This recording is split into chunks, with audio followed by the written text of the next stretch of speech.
I wanna be the best in the game, invest in my name. Check no restraints, I'm obsessed with the pain. I ingest, I retain, assess and I change. Possessed by the thought I'll be free one day from society.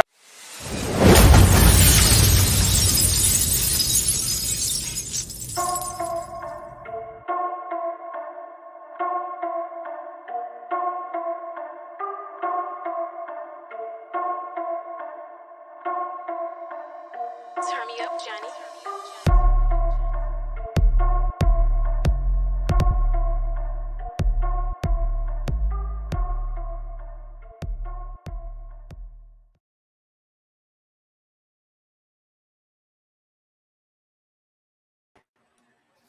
What's going on, everyone? Back for NXT. It's Tuesday. You know what that means. Big fallout show from the pay-per-view on Sunday night. Cody Rhodes appearance. He's bringing a gift, so who knows what he's got planned. London, how are you doing? Not too bad, man. I am up. I am ready to get this show started and see what they got going for us tonight. I saw the card. Have you seen the card yet? I have. Wendy Choo is back. There's another return. Cody Rhodes, a six-man tag action. Wesley and New Catch Republic against Gallus, Wendy Choo, Dante Chen, and Lexis King in a Singapore cane match. Cody Rhodes has his gift, and then I think that's it. What's going on, RB and Jay Uso? What it do? Yeet. I know Uncle Todd is on the way. He's still since prepping right now. He's on the show, though. We know he's going to be late. Oh yeah, man. You already know. You know what I mean? Lexus. He makes sure he got his Lexus gear to the side before he starts. Now the Queens of the Ring are live. Okay, yeah, they showing the run back right now, Battleground. Todd said he feel a little different about Battleground now. He feel a little bit better about it. He said he think they about to do something. They got something up their sleeve. I hope so. I was, as Pat would say, or as that guy on Pat McAfee show the one time, I was bummed out from Battleground. Oh man. Well, let's see. They back in Florida tonight, right? So hopefully something gotta come. Yeah, the crowd should be good. Cody's there. RB said, gotta make that special interest. You know he does. You know what I mean? It's if Lexis King is on the card, is gonna be low. You never know who's gonna come out first, him or Lexis King. Kalani Jordan is coming in with her title off top. The first women's. Yep. Yeah, the first women's WWE mid-card title. Yep. In WWE history. So hopefully we get one on the main card as well, unless they use this one kind of like they use the men's mid-card, how Dominic used to take it and wear it on a SmackDown or something. Yeah, whenever he was so it was weird because they had the Judgment Day on Raw and NXT. I think it was only because they were both on USA, so it made sense to go back and forth on, from USA to USA. So he won the title on NXT, which it's still the NXT North American Championship. So maybe she will go up and back and forth to Raw. I guess we'll just have to see what she's gonna do. Robert asked if I'm a gamer. I'm not really a gamer. I'm just here and there I'll play like Minecraft or Madden, but that's about it. No to anime. He said no to the anime. That's a big no. Let's see. Where are the Queens of the Ring at? I can see that they're live right now too, right? Yep, they are. I saw them and I was retweeting their stuff on Twitter. So yeah, we are not live on the network right now because they have Queens of the Ring on the network. So we're just YouTube, Twitter, and my Facebook that won't connect.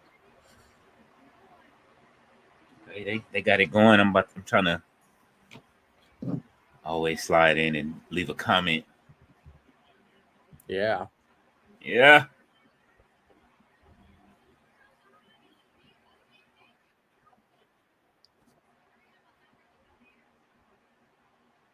Here comes Jada Parker. They got the comments off? Nope, they're still there. There's. No, I'm talking about the Queens of the Ring. I don't Oh, them. Yeah. Let's see. I didn't get it. I think I liked the network stream.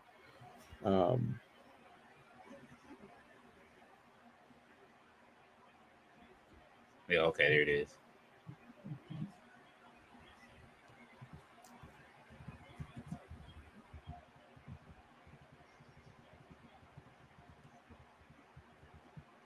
Booker T already. Oh yeah.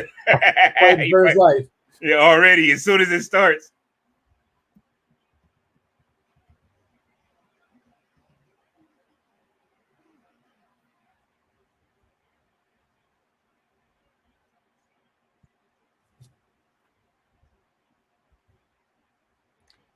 What's going on, Mr. All Days Off? Mr. Coming All back Days for Off. 3 more What's years? good? Absolutely. I did get an article for that up there. So excited for that. Deserves it. That's a, deserves it.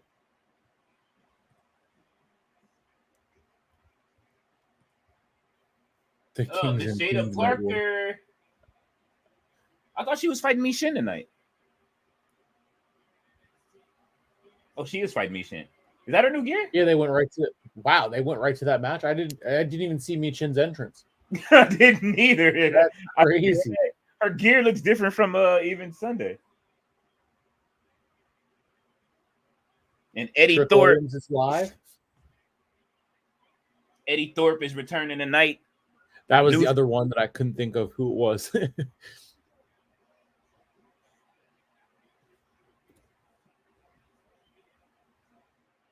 Miss Jada Parker, man. She said she needs somebody 6 feet in her life, man. I'm just gonna get some platform heels and shit like Prince. I'm gonna risk it all for the network, bro. We're gonna bring Jada Parker back to the Hardcore Sports Network.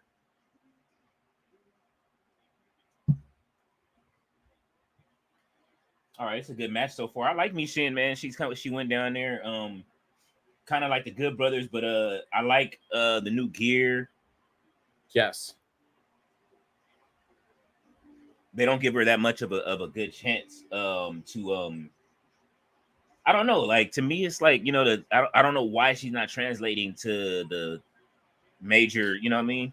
She was doing good to the main roster. Yeah, it's so much talent up there. So if she's able to be used at NXT, might as well.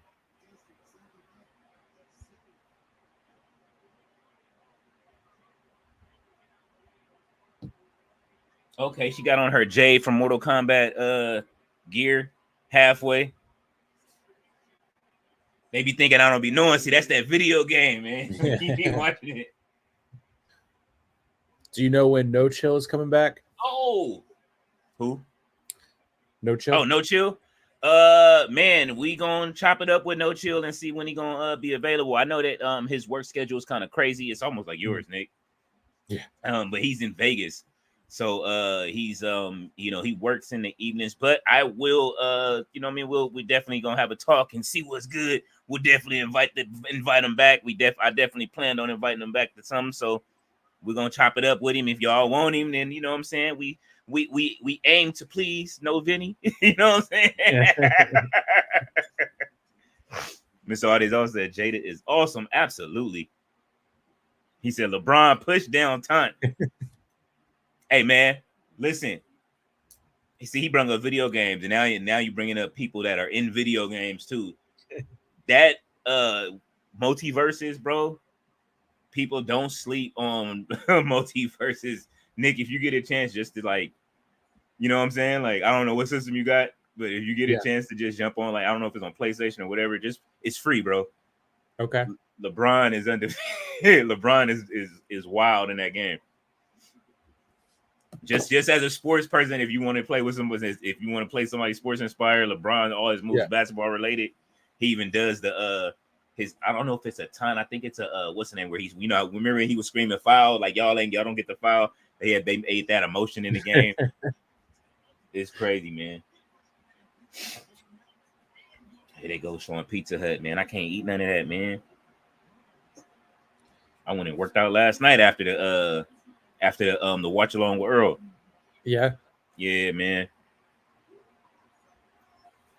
How are y'all doing tonight, though? What do you say? This is like WCW versus WWF nights, the Kings versus the Queens night war. You but see, we over there in the chat too, showing love though. You know what I'm saying? Making sure that they getting they you know, all for the network. Absolutely. I saw Earl. He got an article written. He said, okay. So yeah. Go ahead. I'm sorry. Yep. I was just he said he did get it emailed. And I'd sent 2, I think. Okay. So those can whenever we can get them up, we will be sure to put them onto the Facebook and whatnot. Absolutely. I just hadn't checked it today yet. But you know, I'm not used to checking that email, so I'm going to get on there and definitely check it out. I'll definitely check it out. Plus, I wanted to make the template for all of you guys' stories and stuff like that. So definitely, you guys start. I would say in the next day, start heading over to nodirtsheets.com again. There will be new articles, sports articles from the Hardcore Sports Network, and you know, more wrestling article stuff going up more frequently. So Miss All says R.I.P. Shay. Oh shit. Shout out to CM Punk who commented that on the Instagram post where they were loading him into the ambulance last night. Oh, that's what he put? Yeah. See, CM Punk probably knows. I don't think he's leaving. I think that's Ricochet might be leaving, but Prince Puma might be returning. Oh, that would be cool. That would be really cool to get him come back. And I mean, yeah, that's what I was talking to Mitch earlier. I'm like, everyone's like so certain that he's gonna leave, and you know, I'm like, they could just be really leaning into that, and we're gonna be, you know, the pop for him returning and is gonna be insane. Hey, Ballet, how are you? Yeah, I think so. He said it was a time for change weeks ago. That's what people aren't remembering, is that he was saying it's time to make a change. Even if he comes back, a heel, like it's those small things. And then I was looking when I mentioned his shoes yesterday. I'm like, Ricochet looked like he got on church shoes, but it was just some high end, you know what I'm saying, Pumas, and it looked like it had Puma prints on the shoes. So, you know what I mean? So if people, you gotta pay. It's just the small details everybody gotta pay attention to that they don't. And as Ballet says, please hit the like button. Yeah.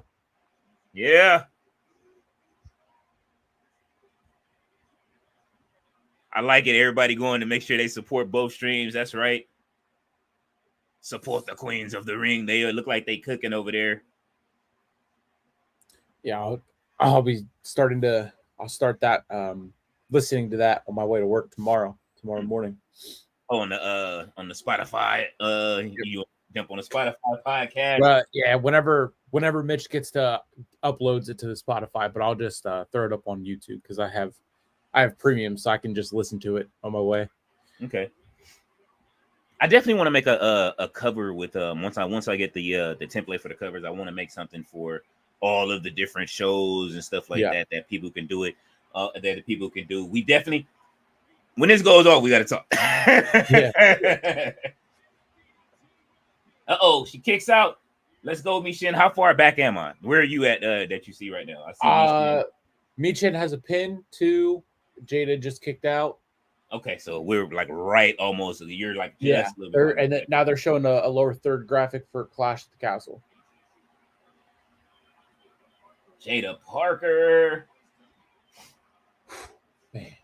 For the co-chair. Ballet said, I'm going to check them out right now. Mr. Oz off. Mr. Oz said, damn, I wasn't paying attention. That's Mia Yim. She not repping the blue set tonight. Nah, bro, she is on black and gold. She is pure NXT right now. She is repping for Keith Lee NXT, and she got on her Jade from Mortal Kombat gear. I'm loving it right now. The Good Brothers are out. Oh, they out there with her? Oh, yep. Uh-oh. She may be rejoining the OC. I like this. if they down there with her, Took that hip attack from Jada Parker and sent her back into the timeline where she was with the OC. so so that means Mia Yim, or that means Mishin is heel then, right? Is it a heel versus heel match, or is she just is she neutral? Yeah, maybe a tweener, neutral. Oh, she stole a pin. Mi Chin got a win tonight. Oh, Jada Parker is not happy, bro. Look at her face. Where's OTM at? This sets up the OTM. She's not having it. And she was ready to beat on Anderson herself, bro.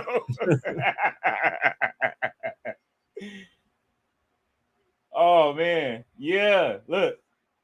Oh, she throwing it up. She's still a part of the OC.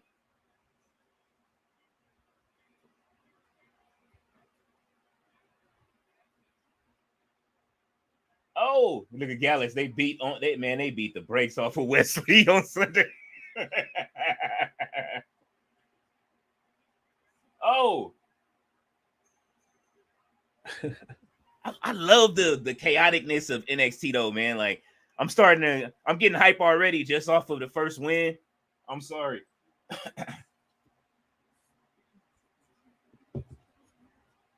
He said Chuck Lee lets Mia Yim jump in every man's arms. Oh shit, Chuck Lee. No, don't do Lee like that. Don't do Keith Lee like that, bro.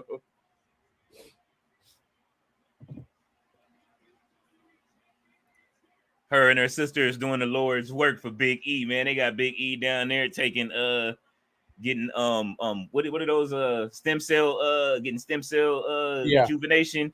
You know what I'm saying?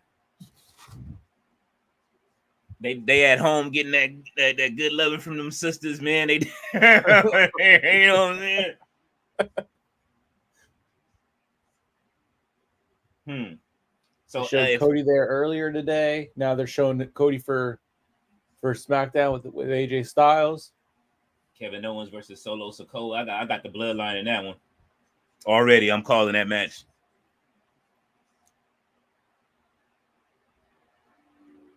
I want to watch the show on their time. I wonder if they get to watch it at a normal hour. Yeah. So I know.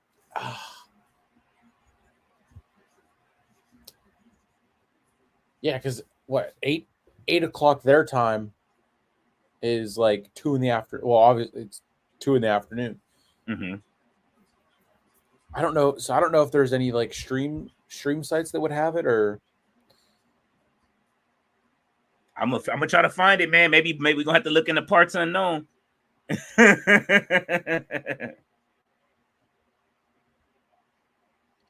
Oh, I could take I guess I could reverse having Mishin taking that loss on the cover for this week. You think we'll see Jordan Grace tonight? That's a good question. I maybe not this week. Because isn't there, or no? I guess is that July that TNA has their next big pay-per-view? Yeah. Okay. I know she's getting her ear stitched up. Yeah, that was. Yeah. She tweeted something about that.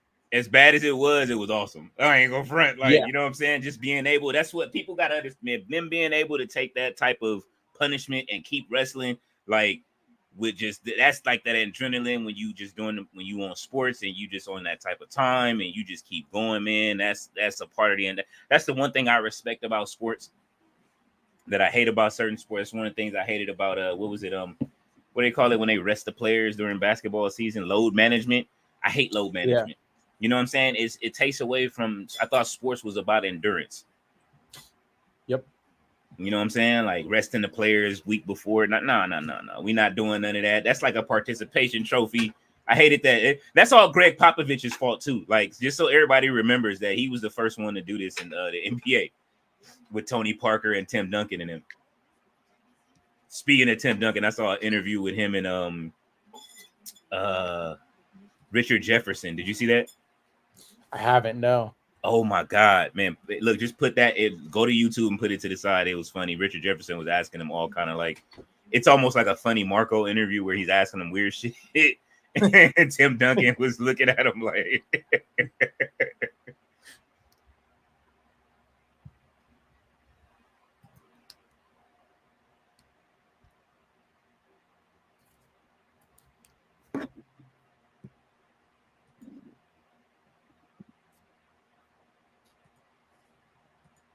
Oh man.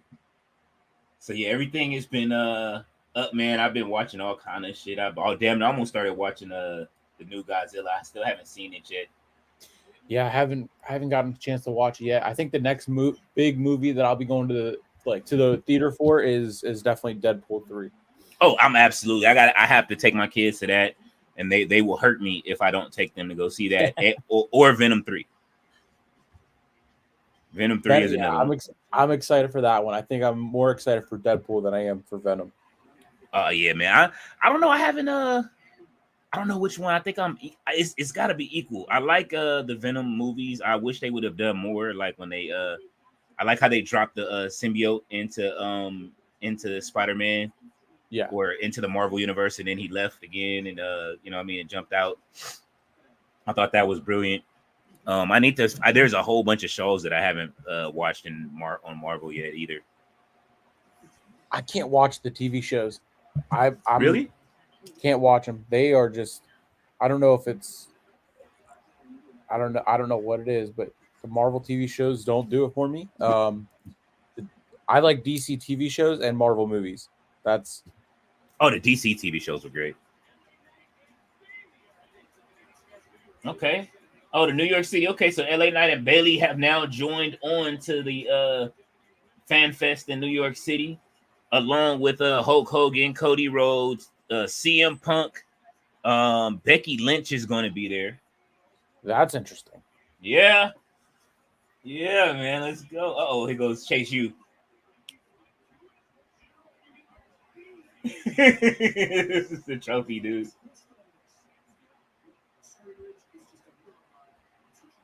The logo behind him on the whiteboard, he looks like Doctor Strange.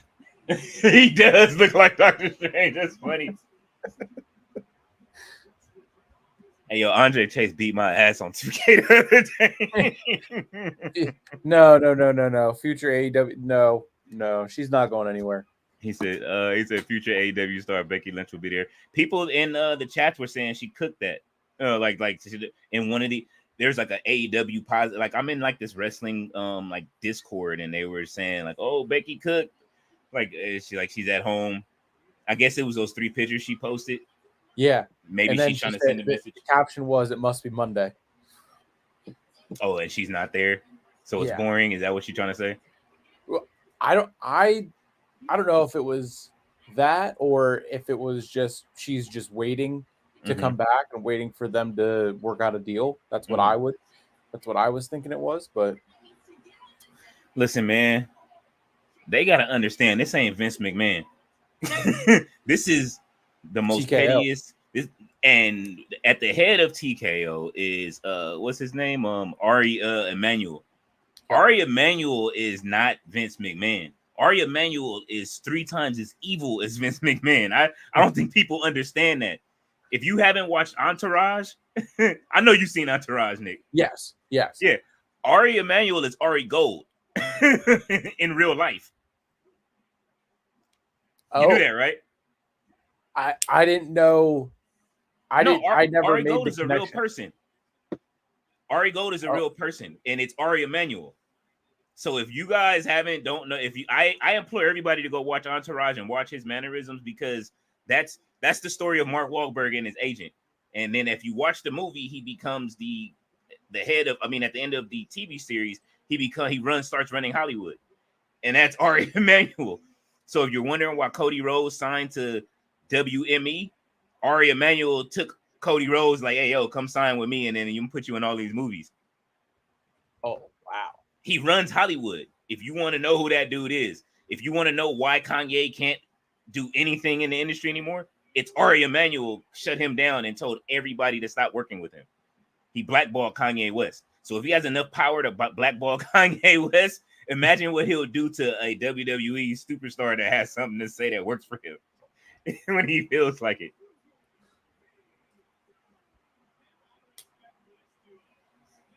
All right, I like this. He said Wesley's teams with the exposed knees. You are stupid. Wesley teaming up with his old TNA team one day in a crossover.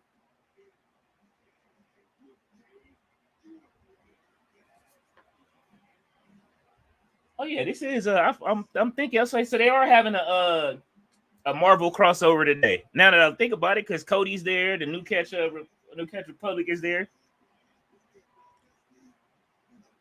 SmackDown is in the building. Yeah, so This must be brand invasion.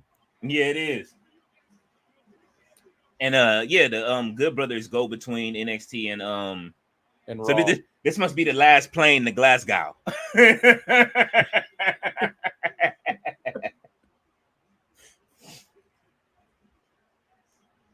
Ooh, yeah. Let's go, Gallus.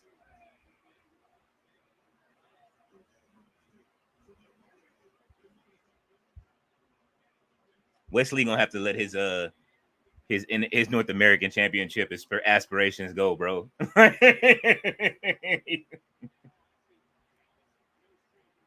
Chicago SmackDown's in Chicago next week. Ooh. Next week, next Friday. I wonder if we'll get a CM Punk appearance. They would be losing house money if they didn't. He has to invade at least to go do commentary. We can let the brand split die for 1 week. Yeah, just 1 week. That's all we need. CM Punk gets an exception. He's a medical free agent. I was just medically released, so I was able to appear. Medically excused as a free agent for 1 week only. Oh man, he be making these finger contortions look great. Javon Evans and Sean Spears tonight. I know Hunter was asking if that was going to be on Battleground, but I knew that it hadn't been booked then whenever he had asked me, so I figured it would be on NXT coming up. Well, we know who's winning this match already. Who you got your money on in this match? You got Gallus or you got New Catch Republic and Wesley? Probably Gallus.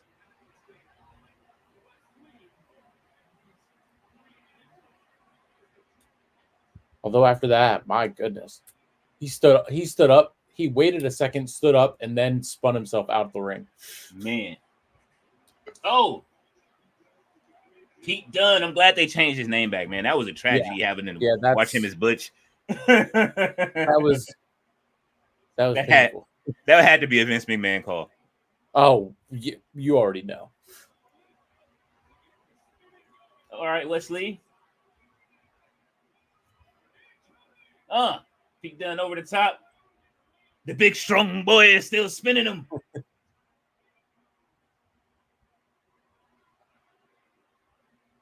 Dude, he just needs some knee pads, man. Get some knee pads, man. No Vinny, bro. Get some pads, bro.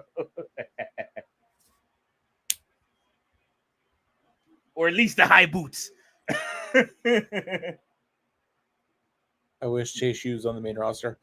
They're growing on me. I used to not like Chase U at all, and now they're growing on me. I don't know if it's just because of Thea Hale or because I noticed that he looks like Doctor Strange or what. But I don't know. I would love to see them on the main roster, but I just feel that they have that NXT college appeal.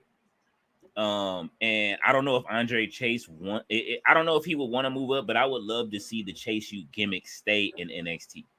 I know that sounds like kind of unfair, but it's like it just works for it being the environment that it's in, and something that can always be a part of NXT. Yeah. You know what I'm saying? And then a new headmaster comes to take over Andre Chase's place. You know what I mean? Yeah, because I mean Orlando is right there with like because I'm sure I know for a fact that a lot of Full Sail students get to go and help out at NXT. They get to go work the show and everything like that. And then, it's right there in Orlando. So you got to think of all the schools in Orlando that are, within 20, 30 minutes from the performance center or whatnot.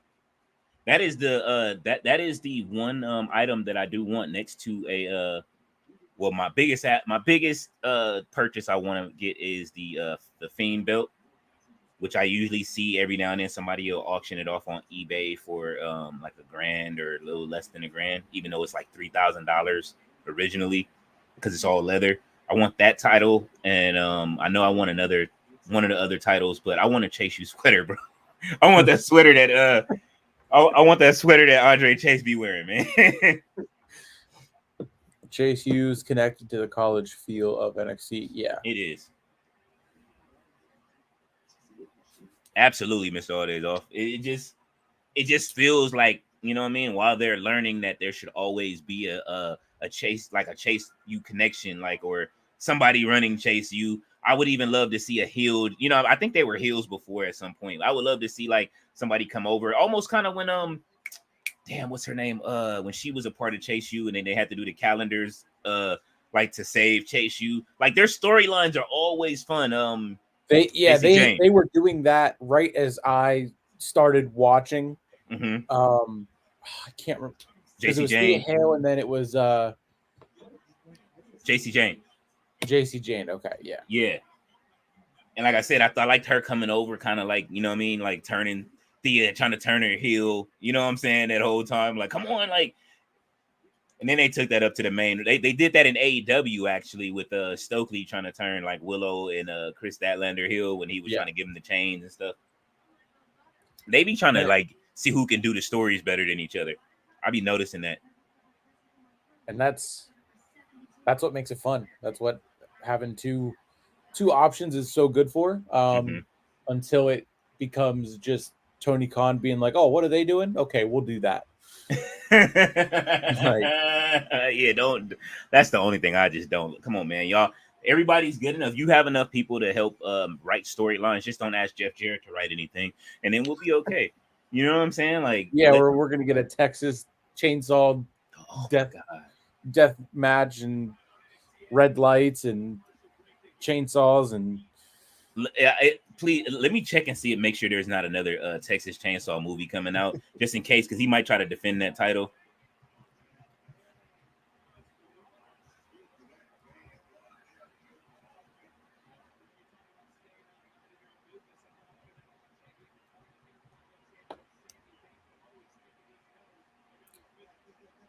LOL death match.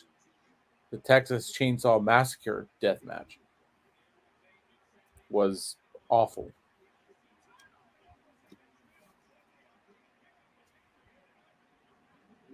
Wesley just tagged in.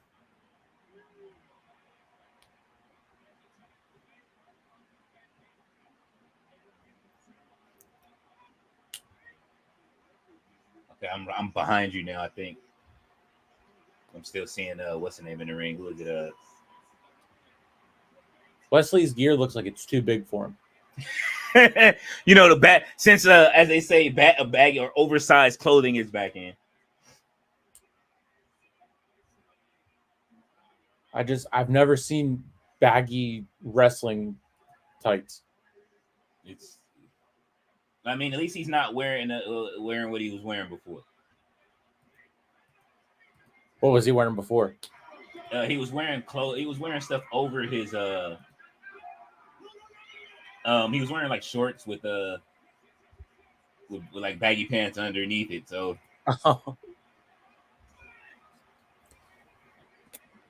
Valet said, "Oops, I was there listening to the ladies. That's all right." Oh yeah, no, you all good, Valet. Of someone shooting an RPG at some indie. What? No, I didn't.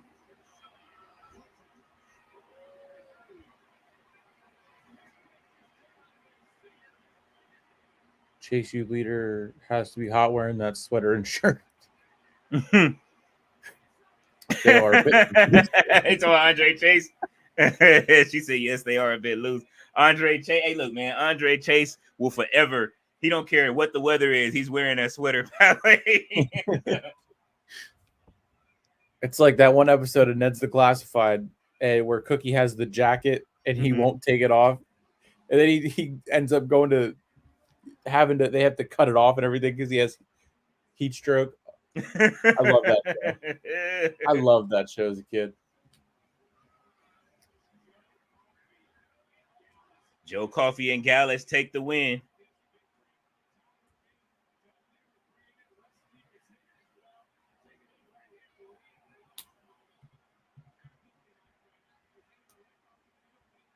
Oh yeah, he turned him inside out with those baggy pants.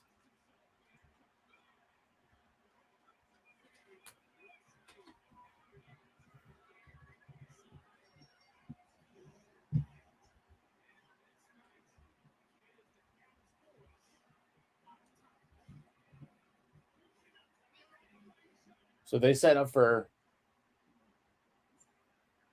a mixed.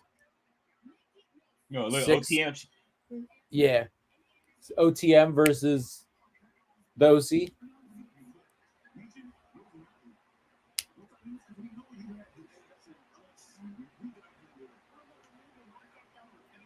They're gonna be next. I see them as next to be released. You think? Yeah. I don't know. I hate to see it. I just don't buy it, man. She the realest one in the crew. That's what happened with what's his name that used to be a part of their crew? Reggie. What's his name? I'm sorry, what they changed it to what did they change his name to? Scripps. Very talented. But Reggie, like the guy that was Sasha's wine guy. Oh, yeah. What happened to him? He turned into Scripps on NXT, and he was running OTM for a while. Oh. And he started reusing his real life because he was a gang member and shit. You know what I'm saying? He was a Crip, you know what I'm saying, which was Scripps. And he came and started running, but it just... Oh, he said, Ballet said, poor Reggie. Yeah. Oh, Miss Audis said, great value, Thea Hale. Oh, she is, bro. I'm telling you, man. Like, I don't understand. She said, don't release them, Sean. You like them, Ballet? They just got to change their gimmick up. You know what I'm saying? I think if they maybe change the gimmick up, dude loses the braids, take the grill out, bro. You know what I'm saying? Like, let them act a little more natural. I understand they working on they packaging Noveni. It's coming. It's because they can wrestle, but it's just I'm just not buying it. You know what I'm saying? Like I like them though. What do you say? RB said, what's happening again? Ballet, Mr. Audis said he was Reginald Carmella's French sommelier. Yes, sir. Carmella's, not Sasha's. I think, but then he was like helping Sasha as well or something. And oh, he said reminder for those who ain't aware of Shawn Michaels relapse. Oh yeah, we know he is back in his sunny days. He's in his sunny days right now. Did you see Sexy Red got arrested? Oh, she did? She got in a fight at the airport. This was before Battleground, and WWE didn't know about it. Oh shit. Well, I mean, you know, they not gonna care. That's crazy. So they arrested her for the airport fight? Yeah, there was a Ringside News had released. There was a video from them that I saw, and then that's where I saw a post from originally, and then they said that WWE didn't know about it, which is why it happened before Battleground. Oh man, so Shawn Michaels might have been excited about the fact that she trust and believe. I'm gonna say this. They knew about it. somebody called Ari and they let them know. Trust me. That they know. Listen, and I'm Sexy Red on video during a massive brawl at the airport that got her arrested. Oh man, in New Jersey. Minor offense. I mean, she don't care, man. She's That's Drake's artist. She's gonna get off, bro. They, you know what I mean? They moving across the board at the top of this what's the name thing? But what you say King Leo has Shawn Michaels Digivolve? Yeah, yes, he has RB. He has. He's back, and he's I don't want to call him. Well, you know what? His song is Sexy Boy. Her name is Sexy Red. They're one and the same. So we gotta figure something out between Shawn Michaels and Sexy Red to give him a name RB for his Digi Evolution. Ballet said because of Smexy Red. Miss Artist also said they were beefing with Sasha. Yes. Oh, okay, that's what it was. Ballet laughing. She said, here in Jersey, yeah, man. Leo, the ladies know sold it when I called them the dainty cane of wrestling in the stream. Oh shit, the danity cane of wrestling. Oh man. Hey, don't connect nothing with Diddy with them, man. They gonna no sell it. It's all days. Ballet says Shawn Michaels had some smexy days. Yes, he did. Yo, when he during the pay-per-view when they was back there twerking and he was back there with him. He said, I'm hurt. I'm hurt. Oh man, who was it that was it was was it Kalani he was with? It was Kalani, it was I think it was Kalani and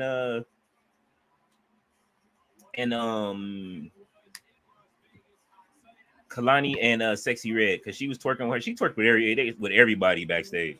Yeah, because I know on the pay-per-view they showed her, those two, and then the reporter. And then I saw the video of Shawn with Sexy Red twerking, and he goes, "Oh, I'm hurt." Shawn is, man. Wow. Look at Booker T. I wouldn't have it any other way. I'm not working for nobody else. I'm standing in NXT, man. I'm good down here. You get to see all of the new recruits. I feel you, Booker. Don't go to the main roster, bro. Oh, Mr. Oliver said, LOL. I like Danity Kane. I had the album. And Danity Kane was dope. Ballet said, I remember Danity Kane. Yeah, man. I remember the crossover season of making the band with Danity Kane and Day 26. And then everybody was fighting for their life on that series. RB said that Shawn did evolve at Battleground. Yes, he did. Right, but that's why he got the new. He keep wearing the chef hat. If you notice, Chef Michaels with the pop boy. So Ruka.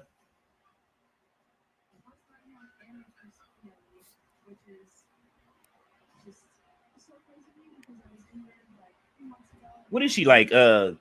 From the where is she from?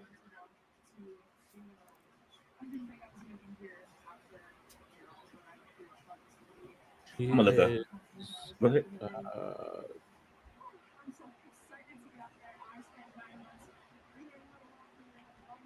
Ontario, Canada. Okay. I really want them to bring Jack Cartwheel over to be with her in a team. And remember the Body Donnas? It was Sonny and what was it? It was Chris Candido, right? I think that's before my time. Oh, he said that was before my time. Ballet would know about it. Me and Ballet around. Skip. Oh yeah, Skip. Chris Candido. That was. It was Chris Candido and Sonny. And they used to have this whole workout gimmick. Sonny and Skip, Zip. Yeah, I remember Zip and Zip came. Yeah. Brindley Reese is coming out. Brindley Reese. Yeah, that's definitely the great value Thea Hale for sure. Great value Thea Hale, man. 1000%. She needs to join Chase U, man, and let them be a tag team. I wonder if Thea Hale is sitting back there like, bro, like she's like does my gimmick like. What's the name said the same thing that oh my god. I know him from Up Up Down Down more than I know him from being in the ring. Prince Pretty. Y'all know who I'm talking about already.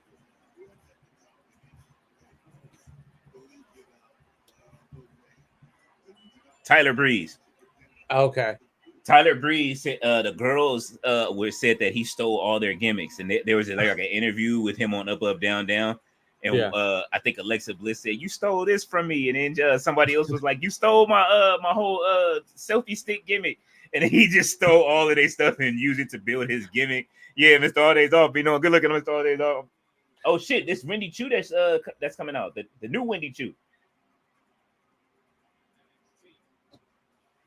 She brought the gimmick back. This is the one Uncle Todd said that he was ready to see. He said they had a faction with Xia Li before. Right.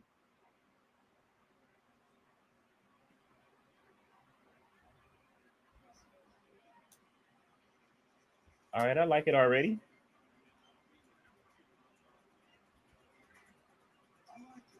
The music is trash, but I can't wait till they get rid of them, dude. Like I should have applied for that musical direction job when it was up.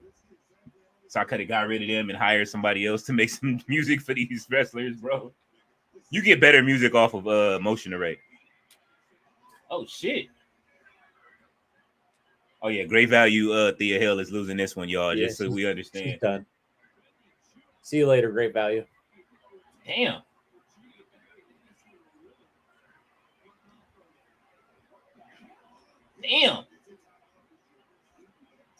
She beating her up in pajama slippers, bro. Like, oh shit. He's on his own. Said she healed. Now my late to this. They just started showing her package like 2 weeks ago. Mr. Odezo. 2 to 3 weeks ago.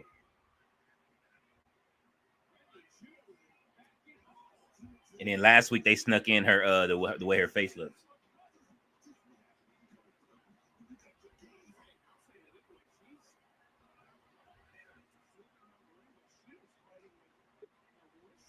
Uh-oh. Ladies and gentlemen, coming to the stage. Uncle Todd, as soon as he loads in. He's buffering. There he is. There he is. Uncle Todd, what's good, man? What's happening? What up, y'all? You pop in right when your girl's in the ring, man. Wendy Choo. Yeah. Yep. I love it. Man, she got the house slippers on. I'm dying, bro. Oh.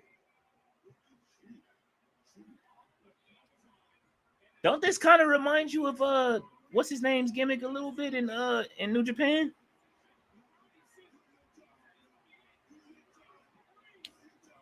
Oh, yeah, Brantley, go ahead and tap out. Yeah.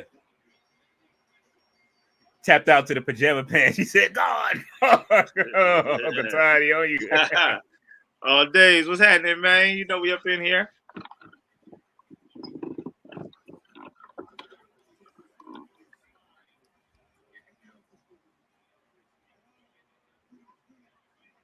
She got that YS6 appeal to her, man. That would be interesting. That would be super interesting. That'd be awesome. I love that. I know you were doing Raw last night, but the QR code led to a countdown that ends next Monday at 8 p.m. Oh, so when the show goes off, it's going down. Let's go. So hopefully they got some extra time. We get a little extra 5 minutes or so. Wendy Choo versus Abaddon. Book it, Ballet says, and she says hello to Uncle Todd. What's happening? What's happening? Uh-oh, here goes all ego. Let's see what's in that contract. That's what I want to know. Don't let me down, Ethan Page. I'm going to be hot, brother. You already got Uncle Todd ready to give up on you. No talent, Ethan Page. We're done. Yep. Uncle Todd is like, bro, I don't even want to see you on the screen.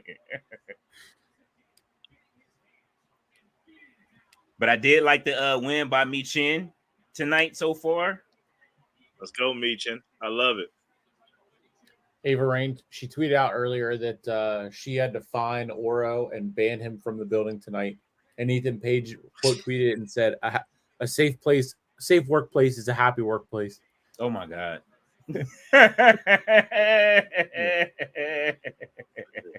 Which stream is WCW? Oh man, Ethan Page is stupid. Oh man. I like Okay, Ethan Ethan Page, Page. bro. Okay, Ethan Page. I think they might be on to something right now. What they got him going with Metaphor.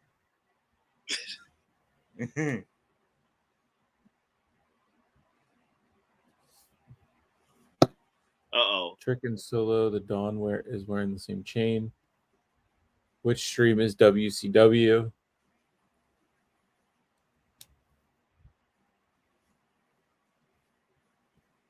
Hey Nick, expect something big from Trick Williams tonight. Something big with Trick Williams tonight. I can feel it. With that, with Cody Rhodes, there was a video circling through right before, about 15 minutes before NXT started, and Cody was talking to Trick backstage. Let's go. Well, he's already fought Carmelo and gave him Carmelo his props. So you know what I mean. Maybe we might see this call up finally and get him up out of there. They said that him and Pop Rocks is the last two to leave for NXT 2.0 to go up to the main roster, so that way we can really have a new, you know what I mean, beginning, right, with Roxanne Perez and those are the last two. Yeah. Love to see it. And people were saying that they had to give NXT 2.0 their respect because we did get them out of it. We would have had a Mandy Rose if she wouldn't have jumped on you know what I mean, if she wasn't wilding on OnlyFans, because she was wilding. She was wilding. I seen it. I know what video got her in trouble. I seen it. 2.0 was necessary though. 2.0 was necessary to rebrand for a second. They didn't have to make it look like In Your House though. They could have just did different colors. That was wild. No, man. but like, you know, at that time, Vince didn't really respect anything that was NXT. All of the story, whenever somebody got called up and things like that, all of the storylines was gone. It was like they never existed before. He changed the names and everything. So you had to give him 2.0 just so he felt like it was his WWE type of thing so that it could be respected. And Vince is go ahead. What you say, Nick? He said so it could be respected, but 2.0 was anything but that. The colors just threw me off. We hated it. No, we hated it. But Vince, it was the kind of stuff that Vince liked. It was a baby WWE instead of its own federation. Because if it's his own federation, he's gonna bury whoever comes in. So, you know, now the call-ups can come up and still kind of do what they gotta do. You know, my theory was still I see you, Ballet. I'm gonna get you guys to comments in a second. My theory is still what happened to NXT was Vince called up all the Triple H's guys at the time, right after the what was it, the Hall of Fame ceremony when they inducted DX. Right. Remember, Vince told them Vince said Triple H. It was like Vince said, don't say his name, and then all of them start playing with his name. Was like, why would Vince say that? I don't know why Vince would say that. Vince said and they all did it. It seemed like Vince came in and took all the Triple H's toys, brought them up to the main roster, cut them the next week. Triple H had a heart attack. That was when that was when Billy Gunn said he can't fire me, and Triple H said he will buy that pissant company just to fire you again. That was a funny ass promo, but Vince didn't like that. I truly believe that's what happened, and then Triple H was just, he couldn't take, you know what I mean, and that's when he started having heart trouble and shit like that. That's why we don't have a game in the ring no more. Karrion Kross. Oh my God, he just Karrion Kross, like he was the NXT champion. He just beat Keith Lee, who was tearing up shit down there, and then he comes up to the main roster and looks like Dr. Freaky. Like he said Dr. Freaky. Look like he just came from TD Jake's house. Like what's going on? What's going on? He said Dr. He looking for Diddy party. Anybody know where Diddy's house is at? I'm on my way to a party. I think I made a wrong turn. Oh man. Oh, he said he was the TD Jakes for Vince. Oh man. Let's see. Ballet said Trick is solo to Don was wearing the same chain. She said Ballet says who killed WCW Part 2 is on the night at 10. I definitely want to see that because Vince Russo is gonna say something tomorrow. Ballet said, is Mandy Rose coming back? I'm not sure. I think that she deserves a second chance. I mean, you know what I mean? Who don't got content? Yeah, Mr. Go ahead. She's talked about if she would return, and she's never really said yes or no. She's always just said if it's what the fans would want, and has kind of just never given like a clear answer in interviews that I've seen, or her podcast or whatever. But I've just seen like short clips. I've never really dug into if she would be returning or anything like that. But yeah, I definitely would love to see a return for. I would love to see the whole Toxic Attraction. Just if she comes back, I'm gonna need the whole Toxic Attraction together. Why is she doing her interview from the parking lot? Oh, I'm ahead of King Leo for the first time ever. All right, I like this. Oh yeah. Oh, Lexis King. Lexis King. Oh, they showed his barber ballet. Oh, he looked up. Oh, no. I gotta show this to ballet, dog. Wait a minute. Holy shit. Hold on. I'm gonna share the screen real quick. Let me see if I can find the Oh, I can't. I don't have the page. I don't think. Let's see. Well, wait a minute. The window. Here we go. Right here.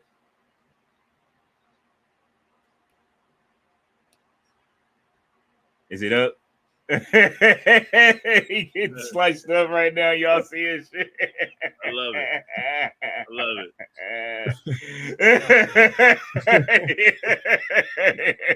it. Yo, his spade was clean though. I ain't gonna front. As crazy as that looks, it was clean though. His fade was super clean. All right. Cody and his gigantic belt are there. They have arrived to the building. Mr. Audio said Vince backstage after the Hall of Fame. I want to start this shit off straight. I want to tell y'all to stop playing with my fucking name. All three of y'all. I ain't gonna say it no more. Y'all finished or y'all done. No, they was finished and they was done. Because he fired everybody. Triple H had a that's why Stephanie.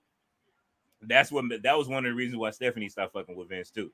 Like, you know what I'm saying? She was like, you ain't playing with my husband, bro. Like, you know what I mean? We all know that. Look. They playing that shit loud in that little ass stadium. RB said, what's happening on?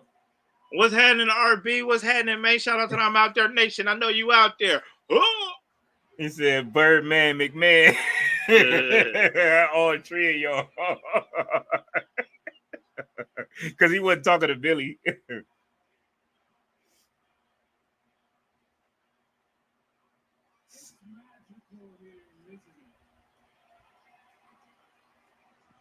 I bet not hear Destin cut a promo this week. The congressman. Cody should be in NXT more. He comes down quite a bit, though. I mean, he need to wrestle, too. Like, that would be awesome to see him wrestle on NXT. Yeah. I hope he does tonight. I hope Trick come out, hit him with the trick shot. Put the belt on Trick. To the moon, baby. That'll be funny. Trick and Cody tonight. Champ versus champ. Champ versus champ. Winner take all. and then AJ wins the NXT championship from Cody. And then comes down to NXT with the Good Brothers and Michin. You see, Michin joined them back, right? Joined back with them again. Oh, did she? I didn't see that. Okay. Mm-hmm. He said, Cody teaching them how to cry. I'm giving you guys crying lessons tonight. Here comes Trick.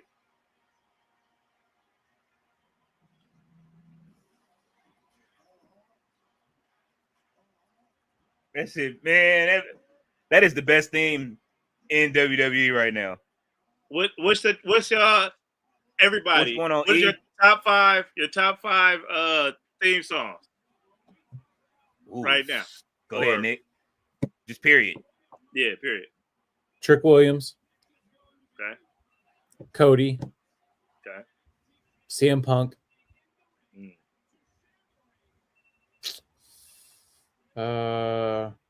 Rhea. That's 4.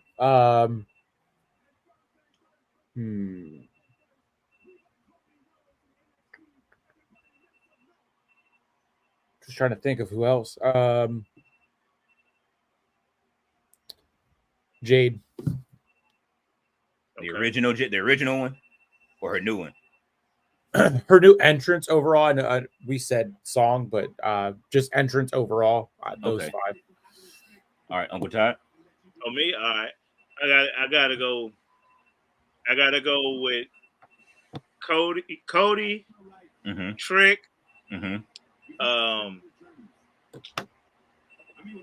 Shinsuke Nakamura, CM Punk, and that last one is crazy. I like Judgment Day right now. I guess what I'm trying to say is, now that we got our championships, now that we're on the other side of the mountain, everything feels different now. I mean, the Trick got on. Y'all see his boots? Hold up, I didn't even notice he wearing platform boots like Prince. He got on all white platforms. He do got on the purple rain. What he got the purple reins on for, bro? Out there looking like Jericho without this glitter. He got the learning stumps on. He's the learning stuff because he's in NXT. He's in developmental. He got the trick shots on, boy. He ready to do a trick shot with that, boy. Oh man, Eric, man, hey, bro, hey, EU, when you see this, bro.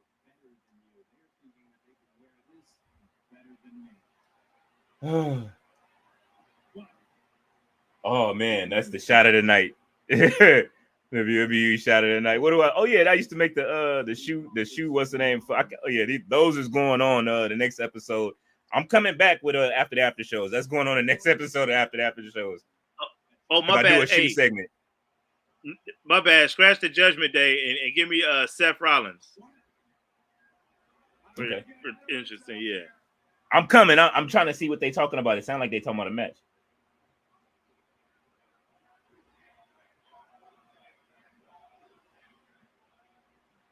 Ballet, what's your top 5? What's going on, Earl? Earl, while you here, what's your top 5 wrestling theme songs before you go? Uh-oh. the next challenger for your championship will be decided on NXT next week in a 25-man over-the-top battle royal. Trick, stop it. Man. Stop it, Trick. So his next opponent is going to be determined by a 25-man battle royal, and Cody said some of them might be from other locker rooms. Oh yeah, let's go. Whoop that Trick. Any Trick. Look. Yeah, let me fight you for that.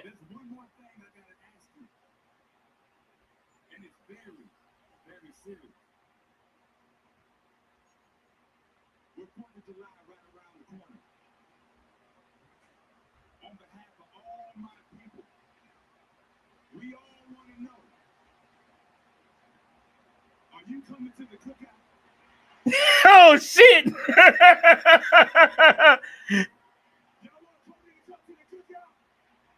Not the Cody Luther King. They doing it live on NXT.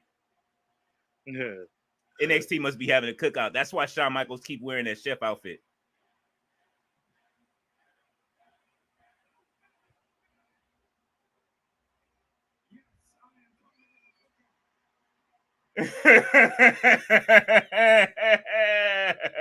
Oh, Miss Audie's upset. Earl about to say Junkyard Dog.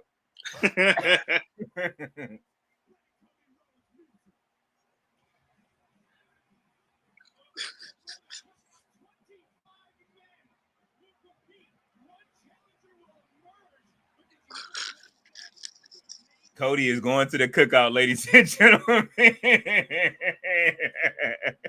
If y'all that was a double entendre. Yeah.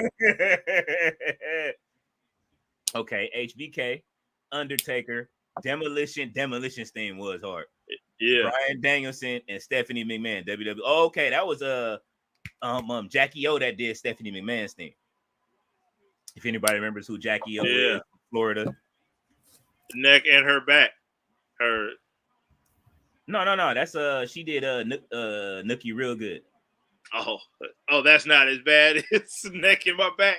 No, that was Kaya. No, it's not. Go pull up Nookie real good on what's her name and go listen to that. That shit was hard. Jackie O was dope. She was actually pretty talented. And that was the one my baby mama was gonna beat up at the party for not trying to give me a she didn't want to give me a feature. My baby mom was like, beat her. I'm like, you pregnant? No. Baby mom was ready to fight, bro. Because she said, why she look at you like that? I said, I don't know. I told her I was going to go ask for the feature. So I went over there and asked her, like, yo, you going to be in LA? I want to get a feature. You know what I'm saying? She said she just was like real, like, it was at the end of her career, too. I'm trying to do her a favor, low key. Right. I'm like blowing up at the time. But she's like, she had a real stank attitude. My baby mom was like, she was pregnant with my daughter too. My baby mom was pregnant. She was ready to fight her at the club, bro. Like, I love it. Oh man, hey yo, that's one classic story. I give props to my kid's mom for it, bro. Was her ready to take off on Jackie O in the club. She was ready, bro. When we had just walked the red carpet. Oh man. It's a damn shame. Dante Chen got to wear a damn name tag. We don't. We don't. Wear a name tag. Get a chain that says his name on it. Do something. He got a name tag on his. Oh, that's crazy. Yeah, even the old boy that I keep calling Tatanka, I'm like, I still don't know his name all the way that I keep. Like, all right, so.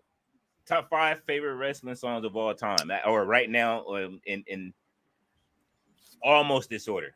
Number 1 is always going to be Gangrel's theme, or you know what I'm saying? Yeah, Gangrel. Which is what was their whole crew? The Brood is the number 1 theme of all time. I think that is the best WWE theme or best wrestling theme ever. Cody Rhodes. Oh no, not Cody Rhodes. Second. Trick Williams is now my second favorite. Cody Rhodes theme song is probably one of the greatest of all times, or is one of the greatest themes now. This new one. I'm gonna say Real American, but I'm gonna give it to the since it was originally Bray Wyatt's Daddies and Them theme as a tag team. Just because when you turn it on, it still feel the same, regardless if you connect Hogan to it or not. Like, you know what I'm saying? Like, it just has that when you listen to it, you know what I mean? It made you feel something, but we know that it was Hogan's theme throughout the 80s, and Dusty Rhodes' theme. That American Dream. I think those are the 5 greatest. Right now? Yeah. I mean, I would have been talking about the Rockers and Ultimate Warrior and all that shit if we talk about. Yeah, I mean, nah. It's I'm just saying. That's what I'm saying. I thought you just meant period, but no, I mean, like now, like now. Oh, now easily right now. Cody Rhodes, Rhea Ripley, Trick Williams. This is in no particular order. Who else? I damn near want to say Swerve, just because I like the Swerve entrance. Is good. Yeah, Swerve is good. Yeah, I want to say Swerve and who else? Give me a 5th. I'm trying to look around. Maybe Top Dollar's theme. We outside. I would say this though. I think the greatest one, if we're talking just right now, out of all of the federations, would have to be Chris Jericho. Because when he came out that time and they told him he couldn't play the music and the crowd sung it anyway. Oh, you talking about Judas? That was I was just thinking that too. I was Judas. just thinking that too. Judas, yeah. That's wrestling Sweet Caroline. Yeah. That was a moment right there, like a real wrestling moment. Like, this is why I'm a fan type shit when that happened. She said, I can imagine y'all all doing the line dance with me. And she said, this song is good. What song y'all talking about? I can't get enough of you. Oh, to me is line dance. Oh, you stupid ballet. Oh, that Nicki Minaj and their group on Victoria's theme in like 2004. Oh yeah, Nicki Minaj was on Victoria's. Okay. You know, it's a lot of like secret people that be doing theme songs for people in WWE that you wouldn't even expect. I think Lil' Kim even has a theme song for somebody. Yeah, she had Stephanie's, didn't she? No, that was and I'm telling you, Stephanie was Jackie O. Who was it that did Shane's who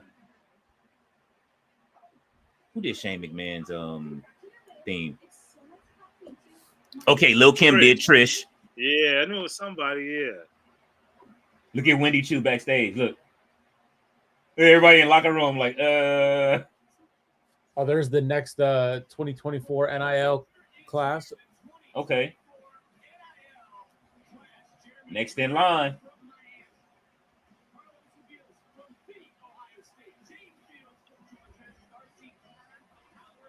And where are the Cavender twins? That's what I want. Your old girl right there with the braids.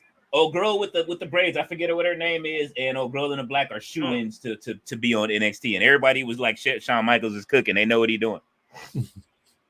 NXT is back, y'all. It is. I'm not mad at the PLE no more, man. NXT is, keep trusting NXT. They're gonna get you right. This is one of my favorite entrances, man. I can't wait until 2K25 come out and they have Lexis King entrance with the chair. Bro, I'm stealing that for my wrestler on God. I'm sorry. King Leo is sliding out like, oh, Dante Chen with the Singapore cane. Oh, he hit him in the chin with it. Ooh. Lexis King in this mother. He took that to the chin. No, Vinny. Let's go, Lexis King. Oh, I'm surprised your connection didn't start buffering so you could see. Yeah. Usually one night only. This is one night only. He's in both places at once and one night only. 2 places at once. Oh, bro, we don't need y'all to have brain damage, okay? I don't need him turning into his daddy in real life after this match. Lexis King, ladies and gentlemen. Oh.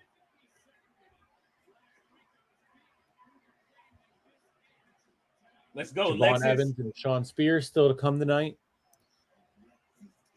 What'd you say? Oh, Sean Spears and Javon Evans. Yep. Yeah, I can't wait for that, man. That's probably gonna be you think that'll be the main event? I could see that. I could see that being the main event. Javon Evans does not want to be in the learning tree under Sean Spears. He doesn't want to be in his learning stump. Oh man, Ballet said Mr. RHODES said they left WWE. The Cadaver twins, I believe. Ballet is last. No, they're still with WWE. They signed with Better and Jake Paul's betting company, so they do stuff like that. But they are still training with they still train with WWE. They were just shown on NXT last year, I think. Mm-hmm. Whenever they were highlighting all the signees they did. Because they chose to not play their senior year of at Miami, and they chose to do WWE instead. Mr. RHODES did say Naughty by Nature. That's who does Shane McMahon's theme. Here Comes the Money. I forgot that is Tretch on the theme. Dollars. Hey man, when I heard that at WrestleMania 39 and Shane started coming down, I was like, man, I'm telling you, I ran down the ringside. By the time I got there and he tore his quad, I was hot. Like, man, You and your daddy, man. Tearing off quads. You should have seen. You should have seen Nick Khan.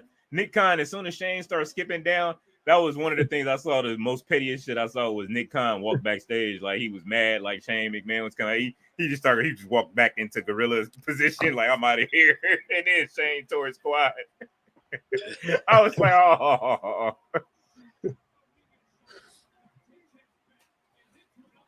Lexis King, yeah, man. Lexis King is about to. He gonna blow, bro. He's gonna be that guy at some point. You don't like him, Todd?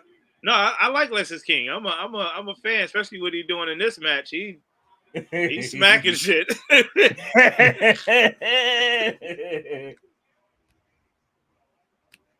He's been getting more and more like, man, they've been really like working on his development, and they're like, we're going to turn you into something. He's the one young gun that they took from AEW that's like developing. Yeah. Like,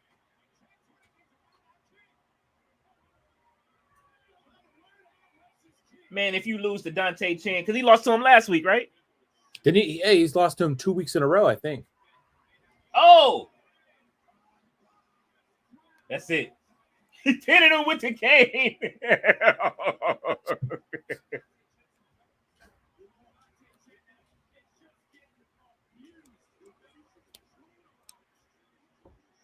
We need a new Hart family member to come team up with him, man. Bro, what is he doing? What's a theme you didn't like until the superstars started to get more over, and then the crowd got into him or her more? The Usos. Nah, but they changed theirs. They changed theirs quite a bit. I used to love that Uso Penitentiary entrance, though. That was my favorite one. When it first came out, I hated it. I could not stand that. What, the Uso Penitentiary one? Yeah. I don't know why. When it came, I just like, man, what is this bullshit? But it grew on me. Like, that was their first heel turn. That's when I liked it. I was like, oh, they turning heel? Yeah, let's go. Let me see. I wanted them to come back out with the Haka. You know what? Mr. All Day's off. I'm gonna tell you, it was Cody Rhodes thing. I never really listened to it in AEW because I wasn't watching AEW like that. I didn't really like the fact that Cody was over in AEW, to tell you the truth. I'm gonna keep it a buck with you, right? Even though I liked Cody Rhodes, he was one of my favorite wrestlers growing up, but I didn't like him in AEW. I didn't like especially when he broke Triple H's chair. I was off of him. I was like, man, nah. I was off of Cody, like, bro. I was like, oh, this nigga that broke the chair. I paid attention to everybody else in AEW except for Cody. Yep. I didn't see none of the TNT title run, none of it. I wasn't watching. When Cody came on TV, I turned the channel. I gave him no support in AEW. I'm gonna keep it a stat. When I noticed that I liked his theme was when I was rewatching the footage from when I was at WrestleMania 39, and I kept saying I said I was laughing at the footage. My kids can tell you I was laughing at the footage. I said somebody started singing Cody's theme song, and then I swear it took me maybe about the 6th watch to notice that it was me singing the theme. I was like, wait a minute, that sounds like me singing the theme song. Oh, that's funny. And then I said, wait a minute, oh shit, I actually like this theme song. At that point, it was that. Oh shit. He said Swerve is a key example of but besides him, Swerve is one of those. I didn't know that I liked it until Pence Nana started dancing to it. When Nana started dancing to the song, I liked it. Ballet said, Lexis King, get up. Oh, she's sitting to Meek Mill. Meek Mill, I would never get tired of that. Oh, Lexis King has won the match. Look, the crowd is booing. Is he busted open? No penny. Whoa. Whoa. My gosh. I think they more flagrant for having busted open radio. Tune in. Tune in and listen. No. The Bullet Club theme grew on me more as they got more over it. It was trash at first, absolutely. Jordan Kirby says, when are we getting Cody versus Trick on NXT? Cody might win that 25-man battle royal.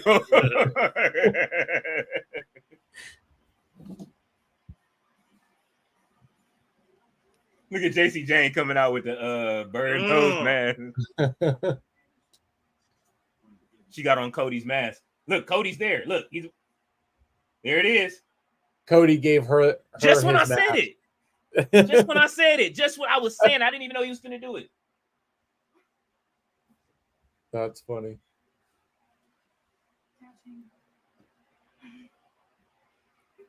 Dashing JC Jane. Right when I'm saying it, they give her the mask, bro. Like, I was not expecting that. And that was one of my favorite characters in WWE when Cody was undashing Cody Rhodes. Yeah. Do people remember Kurt Angle's iconic theme, being for the Patriot at first? They need to recycle themes again. Absolutely. They need to give it to Chad Gable. People are already singing "You Suck" to his theme now. You haven't heard him do it, Todd?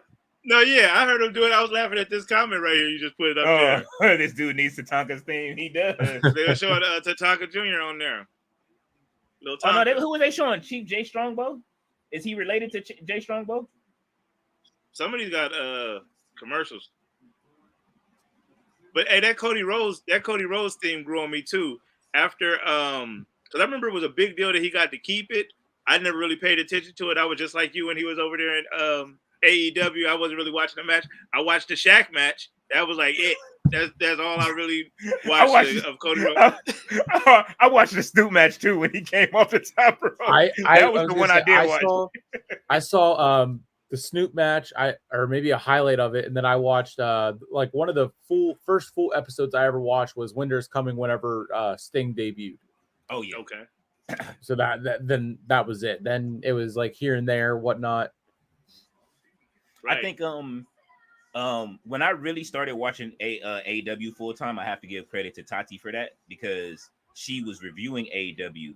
So I was already like doing my WWE thing, and I kind of was just watching clips. But Tati was reviewing, doing her usual Dynamite runs and then everything like that. And then I started watching, and then CM Punk, I think, was really when I started watching AEW when he went, and I was all right. I gotta watch Punk, bro, if he's gonna go back to the ring.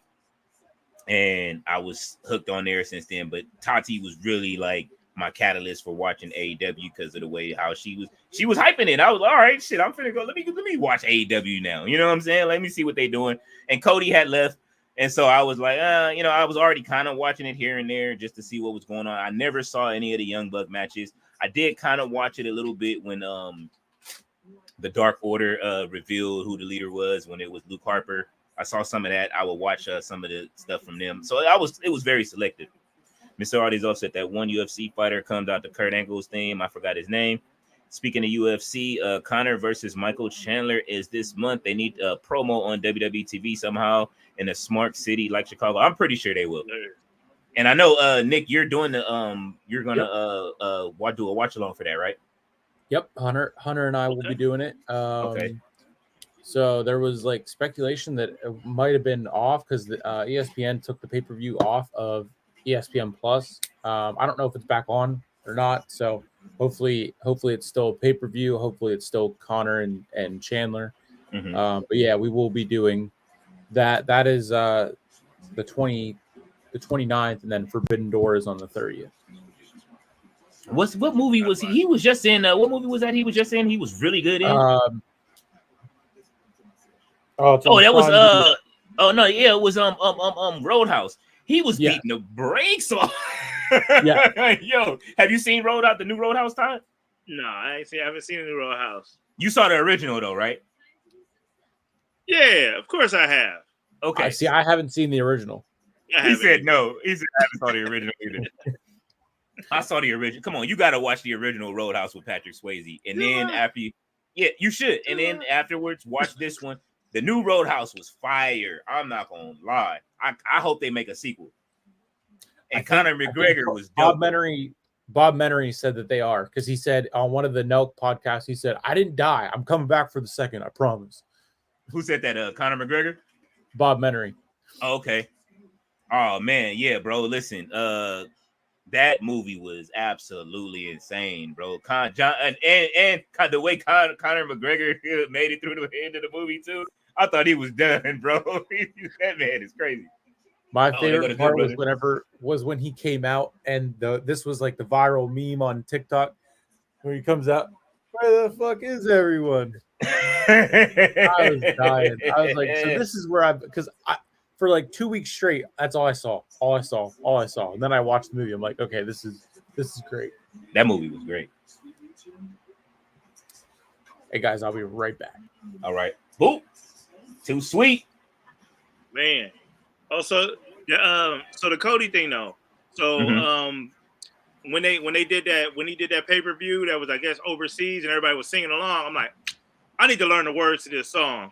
When I read the lyrics, I was like, oh shit, this might be bar for bar the greatest theme song because of like what it's saying, you know what I mean? Like, damn, this shit was fire. Wrestling has more than one royal family. Yeah. Have you ever read that? You know the song though? Like, what is?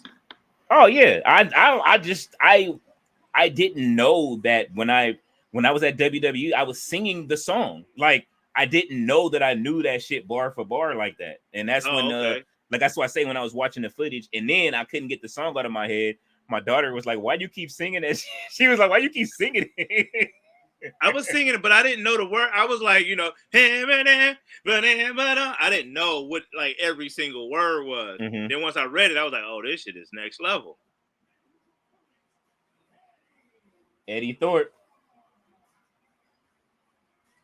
All right, he coming out stomping like Tatanka. Oh, that's him? Oh, okay. Okay, let's go. I like the face paint. Okay, let's go.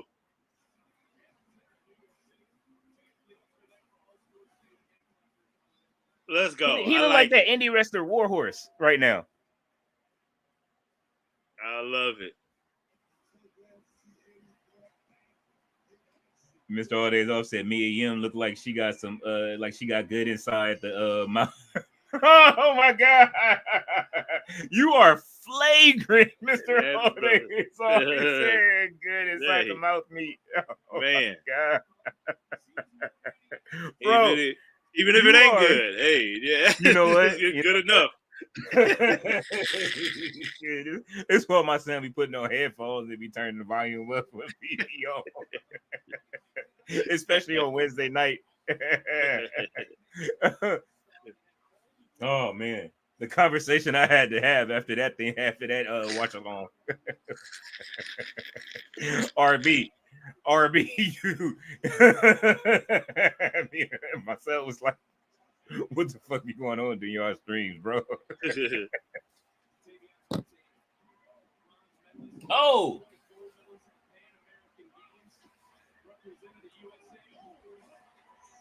All right. What did I just walk back into seeing this comment? What in the yeah. We said the same thing. Like, Mr. Alldays off his flagrant.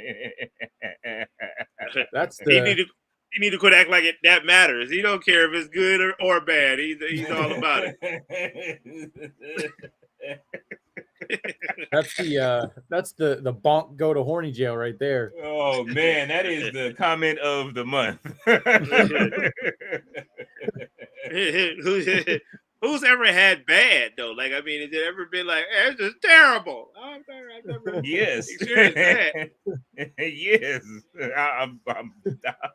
You have. I'm just gonna get up. I'm done in here. I'm through. I'm going home. Never. That's never happened to me. No, I didn't say that, but it's just like all right. Look, let me go. Let's do something else. Yeah. Still not a full-fledged complaint though.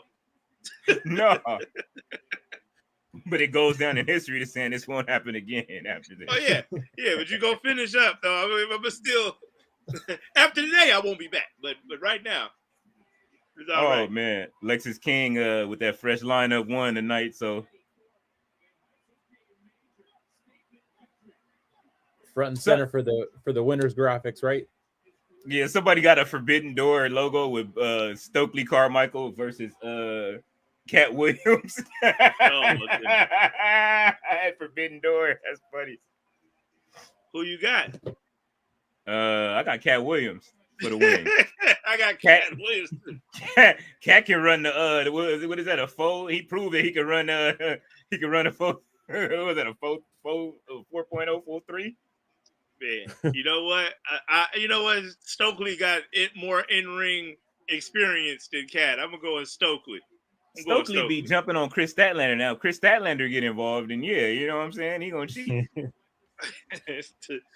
Stokely go hit Cat Williams with the top rope superplex. It's gonna be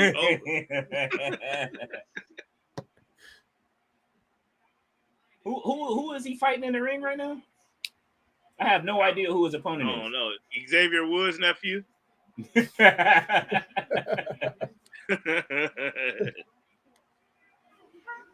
said MC Hammer Daddy. He is flinging a little Tatanka around though. Okay, so Tony D'Angelo, we're not gonna see them tonight.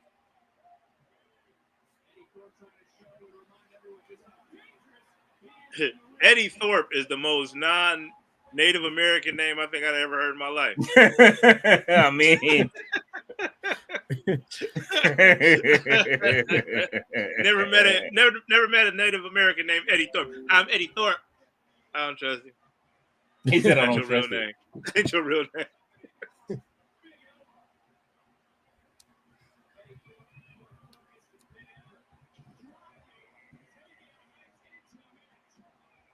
The black dude name should have been Eddy Thorpe.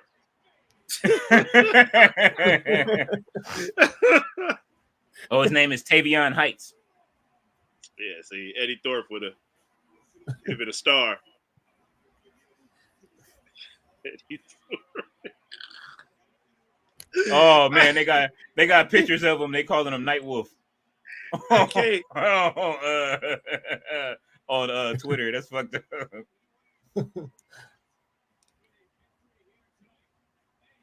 Bat technician.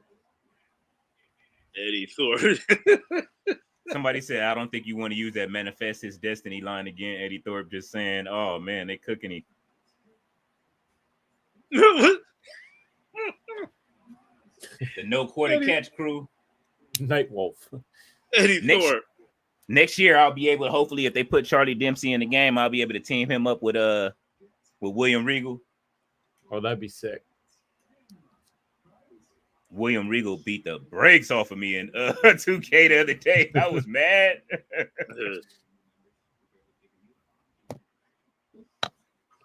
I get mad when I lose to certain wrestlers in 2K, bro. I ain't gonna front. On everything. Mick Foley, I was heated. I'm about to have a loser leaves town match with Big Boss Man and beat him and erase him off my game. I want this motherfucker out of here. I want him gone. I want him gone. He will always return to beat you, Uncle Todd. I know. I can't stand him. I can't stand him. My mortal enemy. Eddie Red Feathers. And I'm angry that they don't have Boss Man, like they haven't made they didn't put the version of Boss Man in that with the tactical vest. The security, I hate it. I love that one, man. That was Vince. That was one of Vince's favorite guys too in WWE. Look, so real quick, my pops took me to go see wrestling when I was little, but he wasn't into wrestling.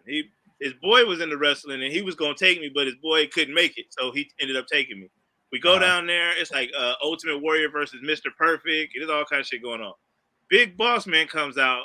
Pops goes crazy. The whole time he's just chilling. Big Boss Man come out. He go crazy. Like, who is that? Who's that motherfucker right there? Oh, the Big Boss Man. Oh, this motherfucker cold. So when you be beating him, and I'm looking at him like, man, if you don't get off the Big Boss Man, Big Boss Man ain't shit. Oh, He was low because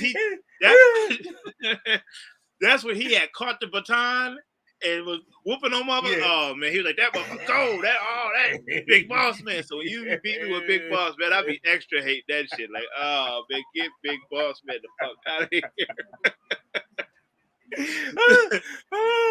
The only wrestler my pops knew was Big Boss Man. Big Boss Man gonna be there asking about Big Boss Man. There's Ultimate Warrior. We got Bret Hart out here. There's a lot of people. There's a lot of better people out there than Big Boss Man. Quit asking about him. He got childhood boss man trauma. Trauma, bro. Shit. Trauma. I'm laughing my ass off. That is the funniest shit ever. He was fighting $1 Million Man, and the $1 Million Man tried to throw the nightstick in and give it to Virgil, and he caught it. Big Boss Man caught it and beat the shit out of Virgil with the nightstick. Pops was like, "Oh, that motherfucker cold right there." I don't give a damn about none of these other motherfuckers. When is Boss Man coming back? I'm like, quit asking about Big Boss Man. Like, the trashiest motherfucker out here. Leave him alone. Cobb County's finest, bro. Cobb County's finest. So when you brought him out against me, what was it, like 10 years ago? I'm like, I'm about to fuck Big Boss Man up. It had to be like, because we was on what, PlayStation 4, so it had to be I went live on Twitch too that day. So yeah, but it whatever was almost like 10 years ago though. It was a long time ago. No, it wasn't that long ago. It might have been 2K19. It had to be 2K19 because that's when I got back into it. All right, let's say 19, but still, when you brought him out, let me see. It was 19? earlier than that. Like 17. Yeah, it was earlier than that. 17 or 14, something dumb. Like 16 or 7, somewhere around there. Yeah, so when you brought him out, I'm like, I'm about to fuck Big Boss Man up. Watch this. Like, I'm about to beat this motherfucker. And when you beat me, I was hot. Like, oh, I'm still being haunted by Big fucking Boss Man.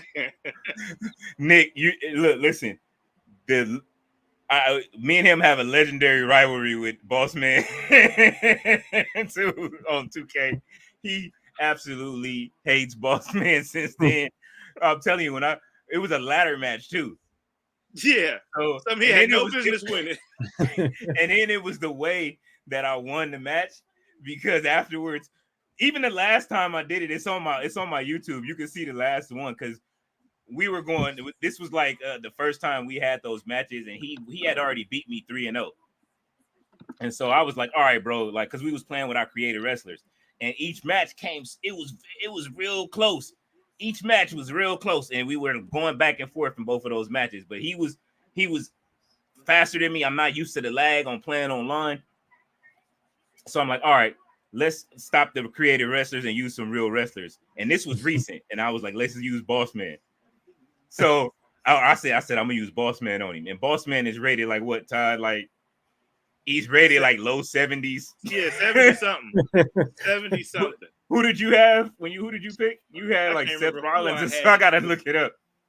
Mr. All Days Off or RB or somebody was there. Everybody was watching. Ballet was there. It was the whole chat was there. And then when I beat him, I swear the ending of that match reminisced the ending of the ladder match because I was going off. I told him, I was screaming when I won that first ladder match. I was like, Boss Man's going to WrestleMania, ladies and gentlemen. Bro, that ladder match, I think he hit me with like one Boss Man slam, and he hadn't used it all match. He hit me with one. My motherfucker did not move. Like that motherfucker was dead in the middle of the ring. I'm like, oh my God. Valet's there. She said, I remember she was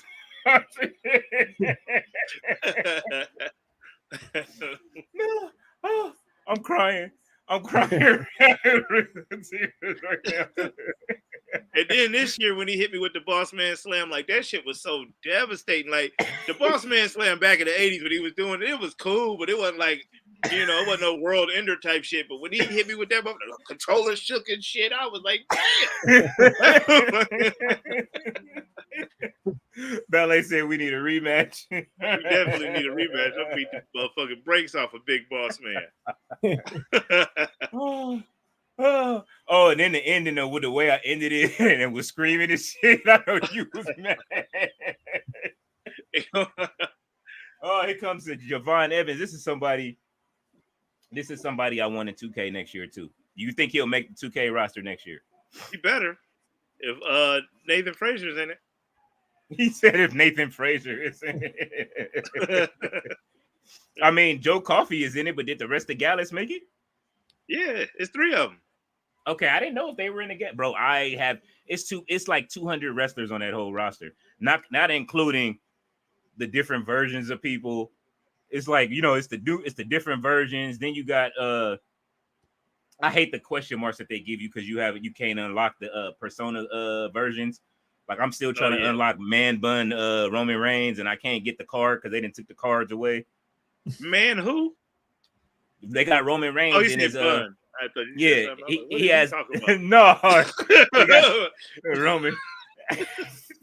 They got Roman Reigns in his 1,000 days ceremony gear. All right, here comes Sean Spears, bro. Like, that boy got his 2K hooked up to Pornhub. What is he doing? Oh, you stupid. Ty, you are flagrant. You are flagrantly foul. They're gonna suspend his status again for that. They're gonna suspend him for that. He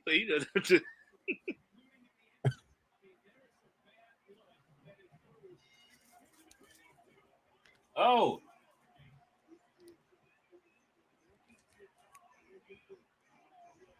This might be a good match. Sean Spears on his Bret Hart shit. Yeah, he is. Bret Hicko gives his attire 4 out of 10. Dang, 4 out of 10. I like it.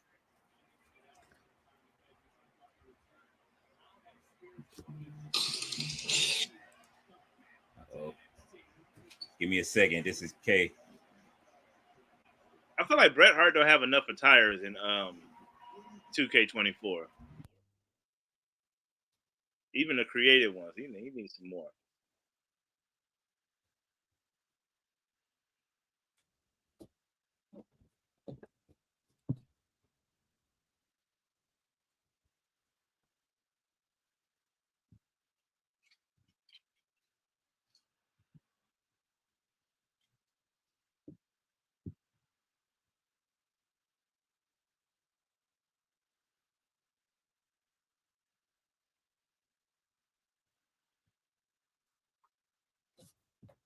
I still think Sean Spears should have kept the perfect 10. Perfect 10 was.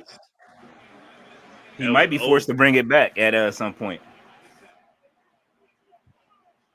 Remember when he came out at WrestleMania before he joined AEW? He was right. Everybody was on it. Said Ty Dillinger. Bret Hicko gives his attire 4 out of 10. Oh man. Wow.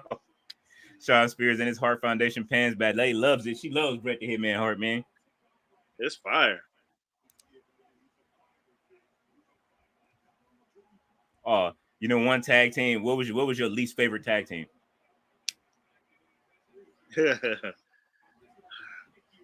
My least favorite tag team was Power and Glory.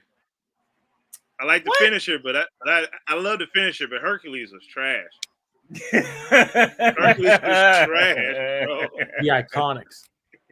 Oh no, not the Iconics. I used to like the Iconics. I used to love them talking, like, and they used to do their promos. Iconics. When I first started watching in like 2019, they were like constantly in matches and everything, especially whenever they were doing everything with the new tag titles for the women's division. Mm-hmm. All they would do was scream in the ring, and it was just like I'm good. You see they didn't last long on the main roster. They was up in and out. Nope. Vince got that was one of them teams. Vince got in and out of there on that Triple H rebuke plan. Right. he got the Iconics gone. Oh man, the fans were upset about that too. Then they started making OnlyFans. They started the OnlyFans after that. They wrestled on the indies for like 2 weeks and then said, you know what, we good. We outside of the system. Let's just start OnlyFans. And then they got pregnant. Do you think Now that? go ahead. I think they're in TNA, aren't they? No, they pregnant. They is last. I don't know if they had their kids yet. They was both pregnant. Well, by who, Vince? Oh, I doubt it. Come on, Vince. You stupid. No, they. Well, I think they got in what's the name? Some good relationships. And you know, I mean, that was it, man. What was you finna say though? Oh, I mean, remember they was doing all them budget cuts. I'm like, was them budget cuts for the pending case? Like, is this payoff money? Vince, like, we gotta cut some wrestlers. We gotta. I gotta save up. You stupid. It could have been though. You see, he cashed out and he's gone. Cashed out. My least favorite tag team was the New Foundation. I'm sorry, I did not like to see Coco Beware and Owen Hart team together. That was, and then they have. I didn't know who that was. I was like, who? Oh my god, that's terrible. The checkered straps with the no, wait a minute. What was it? Was it because and it was them, but then no, was it or was it it was Owen and what's the name? I forget because I remember they changed members. I remember Owen and Neidhart teamed up at one point, but look at his face, Coco. But it was Coco Beware and Owen Hart was the New Foundation. I did not like it. You ain't gonna read that comment, huh? Hold on, now I got to come back to it. I'm looking up the New Foundation. Least favorite tag team, the Dicks. Oh no.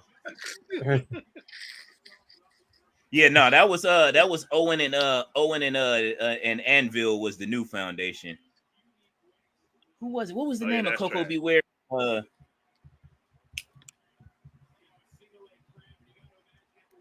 High Voltage. Oh, that's what it was. Coco and Owen Hart.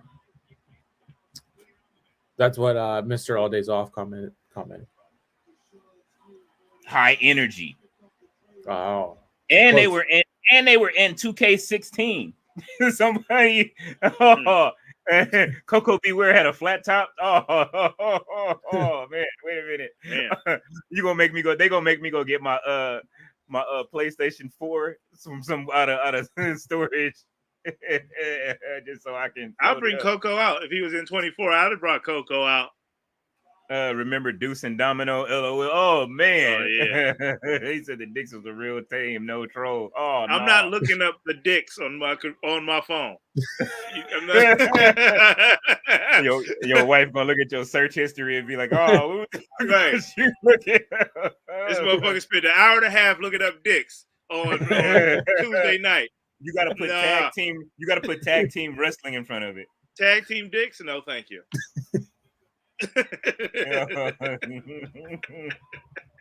2 dicks, please. Okay, it's a team. I mean, team since Shawn Michaels invited CODY to the cookout, I'm for the culture. I love it.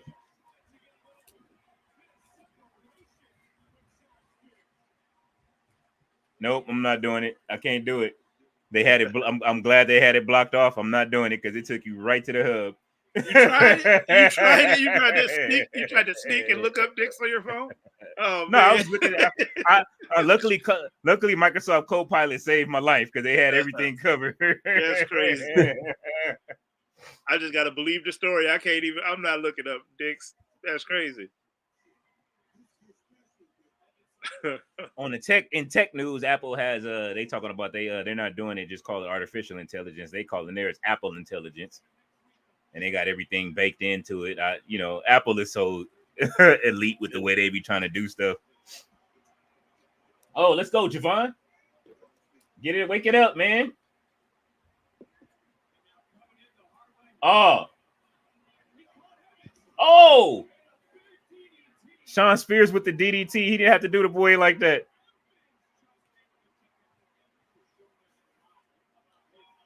What's the upside on Javon Evans, man? Ricochet. Is that what? They need to call him up now. If that's the case, if Ricochet leave, call this man up now. Mr. But I heard something. Chad and James Dick, WWE Chippendale gimmick, the Tolan brothers. See, you should have just called them the Tolan brothers. Yeah, because I don't know what they look like. Now I done looked up white dicks. I done looked up the black dicks. I don't know. This is too much. Are they tonguing? Are they tonguing? I done looked up tonguing dicks. Like, this is too much. No. Somebody said, speaking of tonguing wrestlers, they said they should bring Haku back to join the his son, since they saying that Hikuleo he's on his way. They bring Haku back, have Braun Breaker spear his ass. The Basham brothers and Shaniqua. I did not like the Bashams either. No, I hated the Bashams. And Why the did Headbangers. Oh no, I don't do Martian Thrasher like that. They actually drop as in the next DLC in a few days. Ballet got her head down. You didn't like the Headbangers either, or the Basham brothers Ballet? She gonna be like none of them. hit the Headbangers with 2 boss man slams. Get them up out of here. Oh, nope. Javon Evans is finished up for got a loss. Tomatoes out now. Oh, Javon Evans. Oh, she said the match. Oh, it is over. Sean Spears has beaten Javon Evans. That was his upside right there, right upside the damn table. Oh, and he gave him that cutter from the top rope too. Once he missed with the cutter from the top rope, that should have been it. Once he didn't pin him from that. Let's go. I like it. Ballet said I keep them. She said I keep them close by, Nick.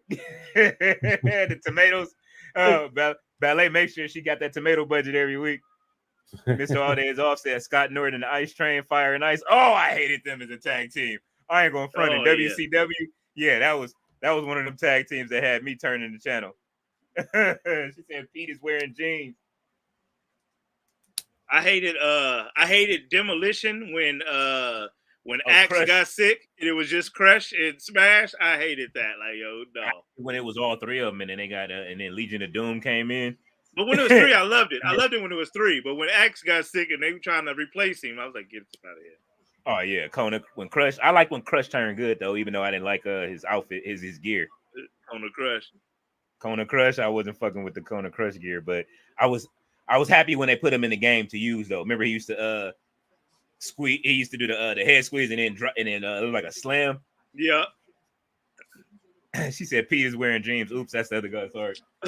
Busted open. Nathan Frazier. Javon Evans is coughing up cough syrup. General E reaction and Major Guns. Oh no. I remember Major Guns from WCW. Billy and Chuck. Oh, the marriage gimmick with them. I wonder what Vince was at backstage saying for that segment, him and Pat Patterson. There you go.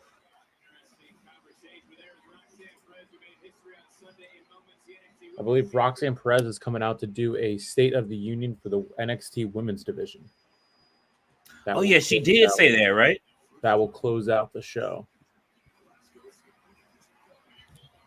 She gonna tell everybody she ain't fighting nobody else no more. Call CM Punk a hypocrite again. That was fucked up. I'm surprised he let her do that. He commented on the Instagram and said, "Kids these days."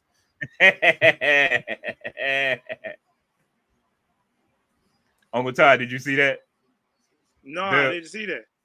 Oh, you didn't see that on you don't remember that from the pay-per-view at the end?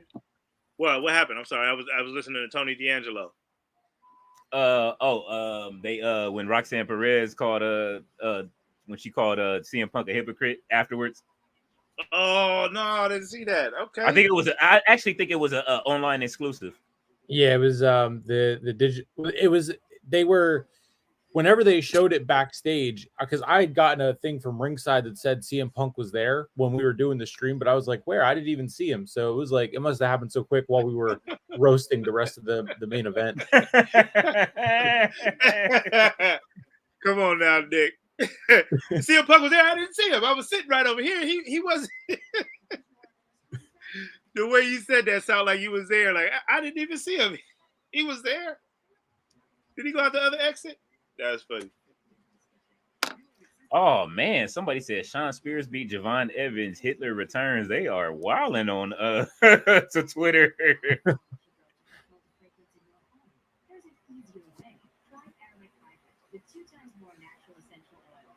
Everybody's laughing, talking about Sean Spears won a match.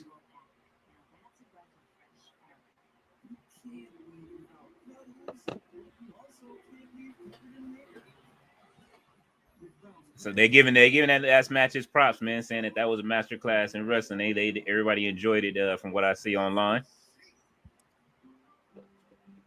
I've been trying to find good pictures for this cover to get it done.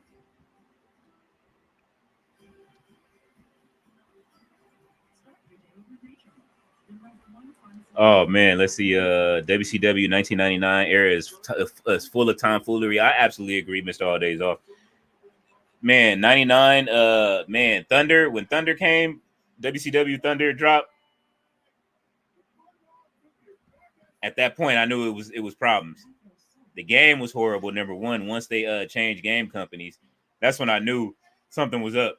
After they did WCW versus NWO Revenge, and then WCW Thunder dropped, I was like, oh shit! Oh, yeah. Like when that shit came out on PlayStation, I was like, oh no.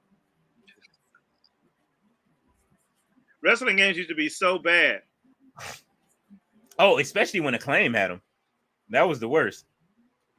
They were like the worst games out of like the whole year rollout. But you love wrestling. I love wrestling so much. I turned a blind eye. All but of they used to be terrible. Some of them was unplayable, bro. It was just horrible. Okay, there you go, Nick. But I was trying to pull up the Instagram to show, like, to share the window, and my laptop was frozen, so I had to force quit Chrome and all that. You know what it is that our we're not admitting it, but our devices are like outdated now. As much as we don't want to, like, it's the AI integration into the new devices. It's like we have to upgrade computers, and I don't want to yet. Like, I'm hoping Apple circumvents it. My MacBook is like 2 maybe 3 years old, so like not a chance. Not a chance. Oh yeah, mine is a what? Early 2023 or late 2021. I think it's early 2023. And with an M2, and I thought I was doing something getting the M2 chip. I didn't know it was trash versus the M1. I was like, oh no, this is my computer be running on fumes at times. Mr. Audie said Kalani Jordan had a cool quote after the NXT pay-per-view post interview. Remember to always work hard in silence and let your success make the noise. Message, Keenan Ivory Wayans. Oh man. Oh. Roxanne Perez, will you be my girl? Chris Leclerc is on Roxanne. Just like I'm on Live. Oh, he said it just like I'm on Live. I feel you. Hey, did y'all see you saw Raw yesterday, right?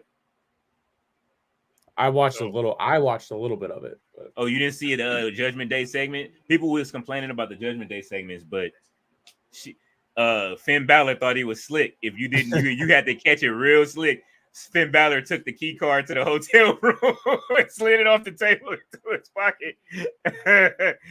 Finn been smashing for weeks on the low. Uh-oh. Sean Spears and All Ego. Oh, wait, you got a whole AEW squad right here. That's what Mr. All Days Off just said, AEW reunion. That was crazy. Even with Cody. Oh, shit. Oh, they had to rub it in to Tony, didn't they? Tony is at home right now, like that RoboCop. He's upset. We're gonna get a special announcement tomorrow on Dynamite. We're gonna get 10 minutes of extra runtime. We're gonna get promotion for All In. They're gonna. Oh man, it's gonna be a fun Dynamite tomorrow. Oh man, that was funny. They lucky Jade didn't show up, because if Jade would have showed up, it would have just that would have been the ultimate. She is really embodying this AJ Lee thing, man. That's what people immediately were thinking.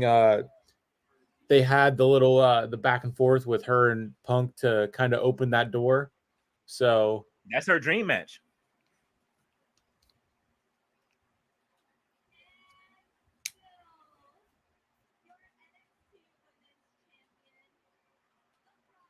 I mean, and it's not like she's not in wrestling shape or wrestling right now. She's over in WOW training. She does. Her and Punk wrestle. They outside of the ring. They wrestle in and outside of the ring. But somebody. But they were training together. Something's gonna happen tonight. I hope it's the receipt.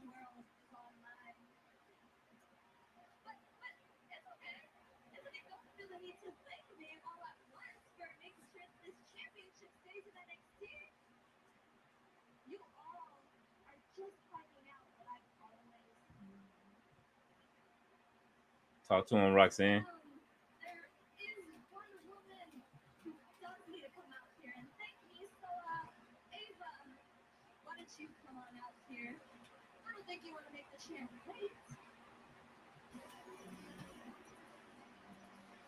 Oh, Ava still got her music?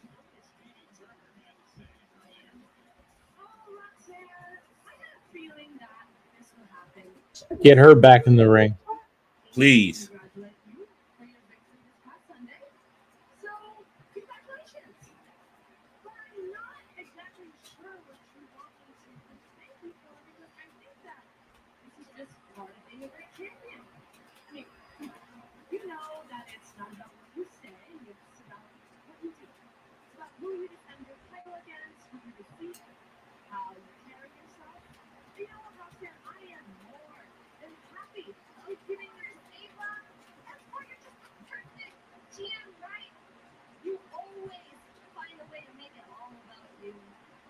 Oh shit. Look at this. Whoever you arrange for me, whoever you put in line for me, I'm always gonna find a way to win. Because there is not one woman that can take this title away from me.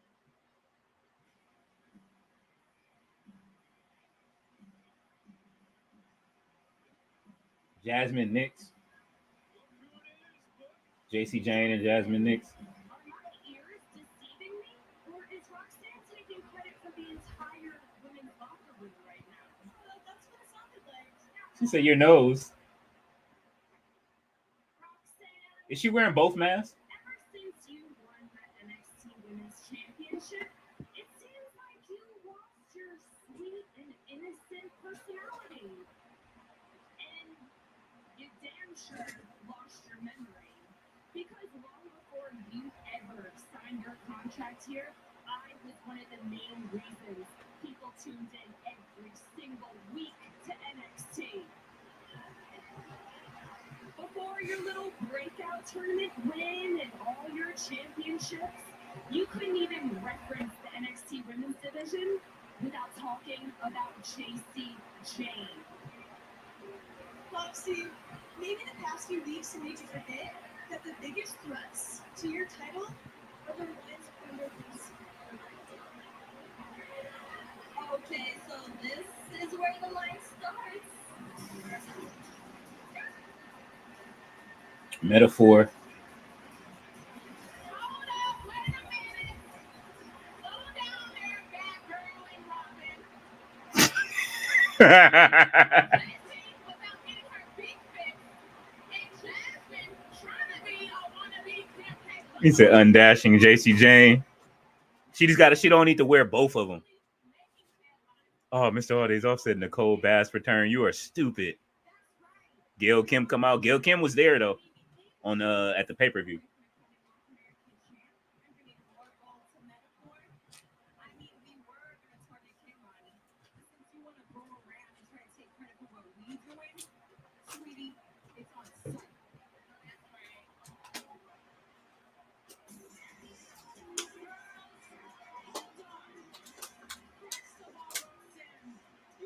Oh shit. Lola.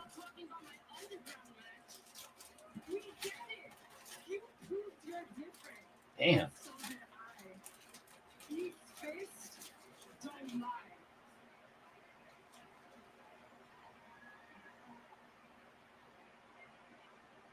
Jake the Snake putting in work on them hairstyles tonight.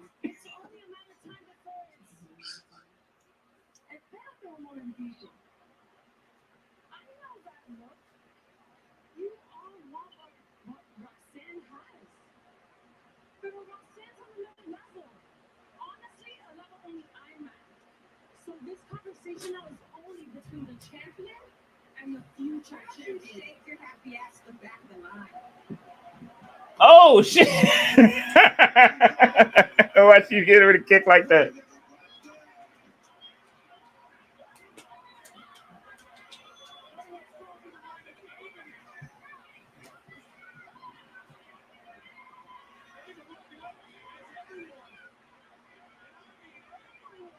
Oh.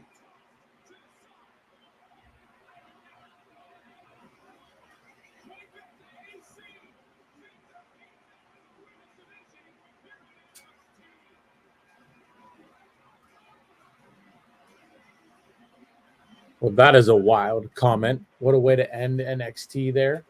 Yeah, like she didn't get a spinning back fist or nothing. I thought that they would have. Why do they always have to underwhelm us at the end of the show? Why do they always have to break the end of the show? You have all of these good ass matches. It was building up to something, and then it just went flat. Like, and it's not even exciting for the next week. That was, come on, man. Give me a spinning back fist or something at the end of that from Lola Vice. How you feel tired about the end of the show, man? They still in the ring talking on mine. Oh, they are? Yeah. It didn't went off. Oh my! Oh, so they still talking. Oh. I'll wait till you finish. A boot to the face. Okay.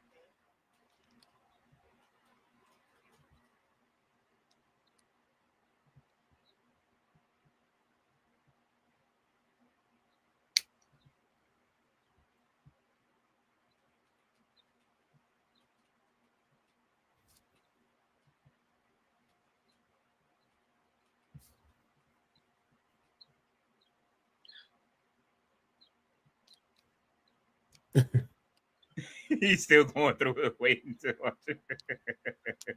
it. Where are you at with it, Nick? Are you still? Is you? I'm done. I'm on to Fast and Furious. All right. Okay. Now, the women's division is forming up with what they're trying to do next. I'm excited about the 25-man over the top battle royal with the invasion people coming through. I feel like it's going to be some names that are going to have the internet talking. He said other locker rooms. He didn't say WWE locker rooms. Right. I do know that Moose has been talking about that he wants to fight Trick Williams. So that's a possibility. That should be a lot of fun on next Tuesday, and then going into Heat Wave and the rest of the summer for NXT. Yeah, I'm excited. I want to see what's next. I don't know what's gonna happen in the women's division. I'm kind of like at the end, like I say, I'm just mad they keep leaving us with that type of, how would you say? I don't know, just underwhelming energy right at the end. They didn't have to do that. They could have did something else, like to keep everybody in the way they ended it. It's like everyone was in, like they were all two over here, two over there, then two in the ring. So it's like immediately you think, all right, are they going to do a 6-woman tag match and the whole can they coexist angle, and then lead into whatever for whoever wins that somehow gets Roxanne for the title, or 6-woman 6-pack match for Roxanne's title, or something. Yeah, and there weren't any no title matches tonight, right? Like Heritage Cup, nothing. Nope, none of that. Just we just got debuts. I think that's what it was. They didn't, since we didn't have any titles, we got new re-debuts of a lot of people. And I mean, I guess Lexis King he's the king, so it's just he came out. They did give us win. Finally got a win. Yeah, him and Sean Spears. Sean Spears finally got a win.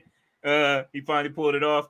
Wendy Choo, we got her back. I did enjoy her re-debut. I like the new the direction they're going. Todd, you said you seen the direction before with her and Xia Li and them, right? I said I did not. I seen like a couple of the vignettes, but I didn't know that was her. Okay. Yeah, I liked it. Definitely, she had them I don't know. I like her the whole pajama thing. I never seen that in wrestling before. With I never saw Wendy Choo until when did I see Wendy Choo for the first time? It had to be earlier this year. That was when I first saw Wendy Choo because I think she's been out injured, right? And she's from the 2.0 era, Right. so I think maybe 2K is when I really saw Wendy Choo. I think she's in the game and shit, and I saw her gimmick, and I like that. I've never seen the whole pajama thing like before as a sleepy wrestler, so you know what I mean. They got Snorlax in wrestling, so from Pokemon and shit. So fuck it. But overall, it was okay. A good show. What'd you say, Mr. All Days Off? He said, the show was good though. Old Crooked Eye HBK is cooking for the culture. For sure. Oh, he's an LOL Snorlax. Hey man, look, bro, she is, you know what I mean? She a bad Snorlax, but she's you know what I mean? He said, come through and full mount me, mommy. Oh man. Oh, Mr. All Days Off, you know what? You are extra flagrant for the you are just as flagrant as Uncle Todd. Both of y'all are the flagrant brothers of wrestling. Sir, you were the one that was over there looking up the dicks. So Anyway. I wanted to see who the tag team was. I was trying to hopefully that their names would have just came up. But again, luckily my computer stopped me from even trying itself. It was Shawn Michaels and Mr. Marcus. The wrong duo. That was absolutely the wrong duo. Oh man. You are stupid. Do you remember? There was somebody named Shawn Michaels, right? There was somebody. Yeah, I remember, bro. That was tragic. And don't you sully the name? Don't you sully the name? Oh my god. Oh, Mr. Otis also said Mr. Marcus. Oh yeah, he is. He cannot ever go back after what he did. He is like the Vince McMahon of that industry. They have put him out. They said he can never go back for what he did. He tried to inject the NWO poison right into the game. That is a pretty flagrant industry. What's his name? Brian Pumper was out there cracking eggs on foreheads. That was Brian wild. Pumper dance. No, Brian Pumper was crazy when he tried to do the whole. Remember, he was trying to be 50 Cent and rap. Fabulous, and then Fabulous came out with the fake chain. So it was like an aluminum foil wrapped around the tree. Bro, I seen him at the Jamaican restaurant. No, at the Jamaican restaurant on La Brea. I can't remember what it was called, but I seen him in there and had to act like I didn't know who he was. Like, what am I saying? Hey, you Brian Pumper? I don't know. No, I'm not gonna tell you how I know who you are. That's crazy. We used to see him all of the time. I think I used to see him all the time on the train when I used to ride the train from UCLA from work, trying to do his recruit missions. Yeah. And I used to see him at the Fox Hills Mall. That's where he used to get his jewelry from, on the second floor. Nick, there's a mall, Fox Hills Mall that I talk about out here. They like which is one of the best, which is probably one of our best malls in LA, in Century City. And so he used to, the second floor where they sell the fake jewelry tie. Yep. Hey, right there. He used to be and so people used to be like, "Oh, that jewelry is fake." I know for sure that the jewelry was flagrant because he used to get it on the second floor at the Fox Hills Mall. That's where they used to, the fake silver, when they used to have the fake silver stands in the mall, like right there. That's where he used to get all his jewelry from. Go get all that high-end fake silver from. That mess was so crazy, bro, because it was so much pressure, like to act like I didn't know who he was, and then there was a girl there, and he was giving her compliments. Like, "Hey, you got a nice dress on." And she's like, "Oh, thank you." And I'm like, I can't even say like, "Hey, you don't want to be." And they gonna turn out how you gonna mess around and get an egg cracked on your forehead. Don't do it. He did used to crack eggs on your head at the end of the video, didn't he? Yo. That was the most villainous move of all time. Like, why are you cracking eggs on somebody's forehead? Yeah, at the end of a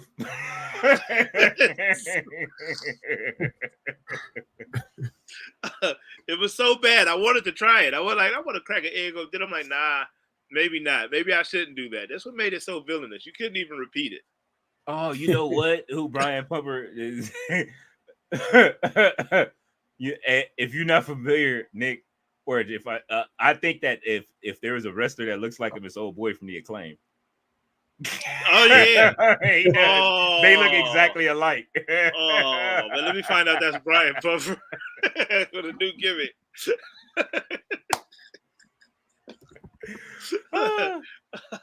Oh man. So what do we have up for the rest of the week? As far as you guys' content. Oh, tomorrow. wait, let me ask you. Oh, my bad. Go ahead. Tomorrow is Dynamite and Dynamite. Thursday, Full Court Press and the Wrestling Experience.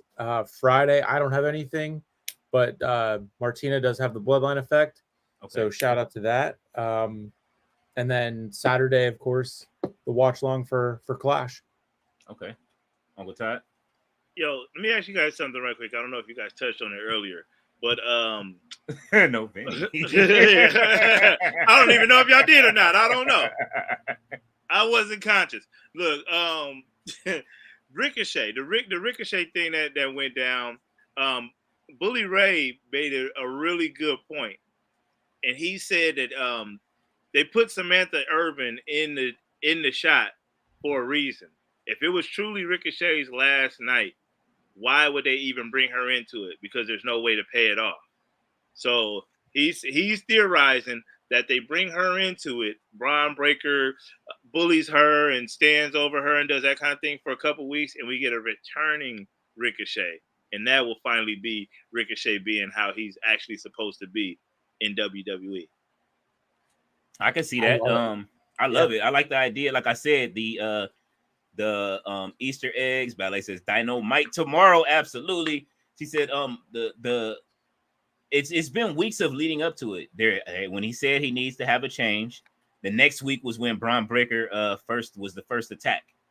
When Braun Breaker, when he said it, because Braun Breaker broke the first side of his ribs.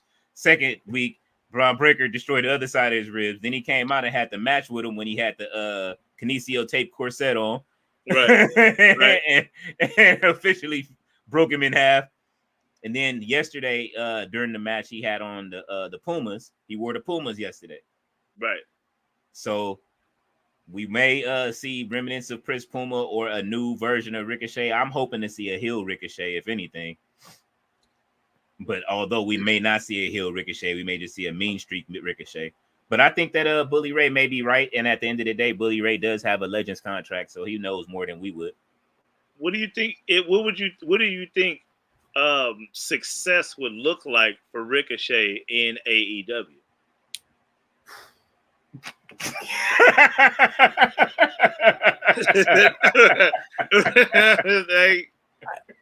I mean, what? That's my answer. I'm sorry. Where? I mean, I don't even know where he would go right away. Just would he get, the Orange Cassidy treatment and just wrestle every night, but not get the international title or whatever it was, and just I don't know. It seems like if he goes to AEW, he's going to have the same problem what he has in WWE, because the roster is so full and they don't know how to manage the roster that they have. Right. They'll throw him to Collision. Right. He gets the Keith Lee treatment. Look what they did with Keith Lee. Look what they did with the Infantry. Look what they do with Top Flight, who is absolutely, between the Infantry and Top Flight, two of their best tag teams. Look at what they do to the Workhorsemen. I'm not even just going to exclude it to the black wrestlers just there.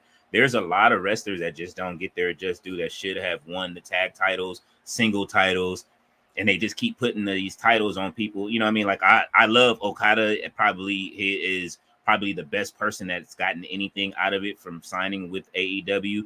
But it seems like the top people that they sign, these new contracts that they paying these people top money for, get to win the titles. But I don't see that in Ricochet's future in AEW. As much as I like AEW, you know what I mean, in certain aspects of the product, I just don't think that Tony really knows how to book people. Ricochet, if he goes in, he can work his way up, but what will be the payoff? Is he going to beat, or is he going to let them beat a Orange Cassidy? Is he going to let them beat a Okada? Is Ricochet really going to beat an Okada? Are they going to let him do that? Or are they going to let him beat look how they doing Takeshita? Bro, Like you Takeshita said is Bolo. You said let him beat Orange Cassidy. I think that's it right there. If they gotta let you beat Orange Cassidy, and Orange that's Cassidy don't lose. I'm just saying, like, I mean, for him to be successful for real in AEW, he's gonna have to get the world AEW champion. They didn't even let Trent Beretta beat Orange Cassidy during his heel turn. Like, right, like he's turning heel. He should beat you. Like, but no, right. You lose to him, and then he still like go. It's like it's not believable. Like I understand the character where he's just gonna keep getting meaner and meaner. Like, it doesn't work, man. Like, and I don't like the way that they treat like these guys. Like Trent Beretta is a great wrestler. Look at that. That's just like Ethan Page. He was turning heel the whole time, and his character that we're seeing in NXT was working. You know what I'm saying? Like, it was working in Ring of Honor. Every week he started to develop the wins, and even though he came over here and he lost to Trick Williams, it was like I would have personally booked Trick Williams to lose and have him going. Like you said, he's better like being booked fighting for the title. It would have been great. It would have been like the whole Becky Lynch when she came back and beat Bianca Belair, and then everybody was mad when Becky beat Bianca Belair. But it invoked emotion, and then Bianca had to fight to get the title back. You know what I'm saying? Like, it was incredible. It was a dope story that paid off in the end. They need to do the same thing. And Ricochet, I just don't see that for him. I think he'll get lost in the shuffle. There'll be a new signing. Somebody will get released somewhere, and then Tony Khan will want a new toy, and then he'll go sign that person, and then he'll put them in front of the line, just like Mercedes Moné. Look what they did to Willow Nightingale. She didn't even have a title for a whole month. Wow. She had it for 26 days, and then she was only champion for 26 days before they took the title from her. Right. And I was mad that she lost. I understand it was, she got the title, the New Japan Strong title. Now she's finna take the New Japan Strong title from the other old girl. Like, Mercedes, not to say Mercedes isn't deserving of opportunity, but this is too fast, too quick. And then what happens to Mercedes afterwards when she loses everything? I'll give you a perfect example. Kyle O'Reilly. You know what I'm saying? Like when he was at NXT playing the guitar on the belts and all of that, you can almost see, all right, when he gets to the main roster, he's gonna be doing some things. He went over to AEW. Yeah, he's been injured, but he was top level somebody when he got there. Yet he doesn't have any title. He doesn't have. He just lost it. He just lost it. He had the title for what? He had the international title. Right, but that's like a. And matter of fact, he's the only person to beat Orange Cassidy. Yeah, Roddy beat Orange Cassidy. He had the title for what, 2 months or so, 2 to 3 months. The international title is equivalent to the European Championship, the Hardcore Championship. Like where did that rank? That's not the main one. That's not the Intercontinental. That's it's almost like their Well, no, the TNT title is the Intercontinental, right? Yeah, but so it's almost like the I would say it's a cross between the Intercontinental and the European Championship. It's like the Eurocontinental Championship, pretty much. Right, but a step below Intercontinental. So that's one step below But I mean, there's 17 titles over there, so. Yeah, you know what I'm saying? With about to be 18 with 18 and 19 with the gender, the mixed gender tag champions that they about to put out. 17 titles? There's 17 titles in AEW. 17 because you got to count the Ring of Honor titles. So you got the regular ones that's on the roster. You got the TBS, the TNT, which I think is a dumb idea because if they get put off the network, what happens to those titles?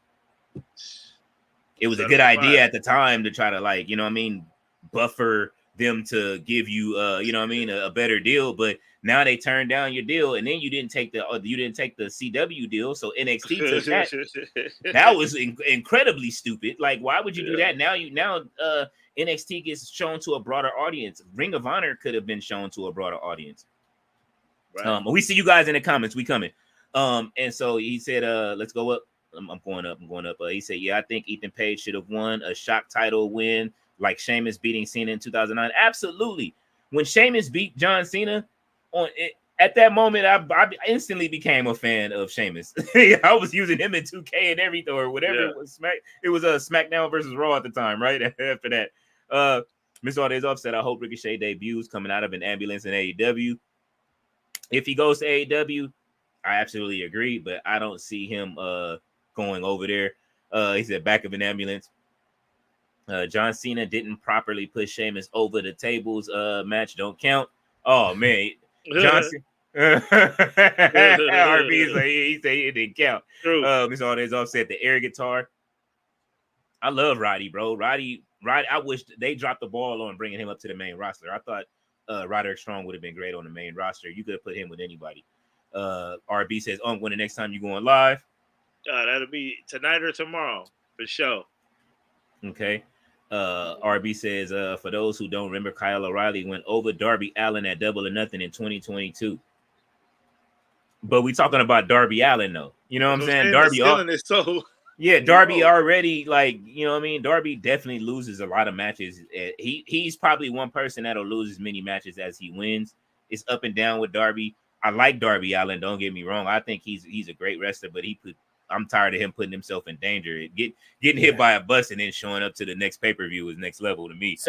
Setting people on fire, hanging upside down. Yeah, he passed out. He passed out. Like I said, when FTR said that, when what's the name, Dak said he'll die for the company, I was just like, oh shit, you'll die for it. Like, I don't think I think you in the wrong company unless you just getting paid. Maybe he paid off. You ain't heard nothing about them gun charges since, so maybe you don't have to worry about it.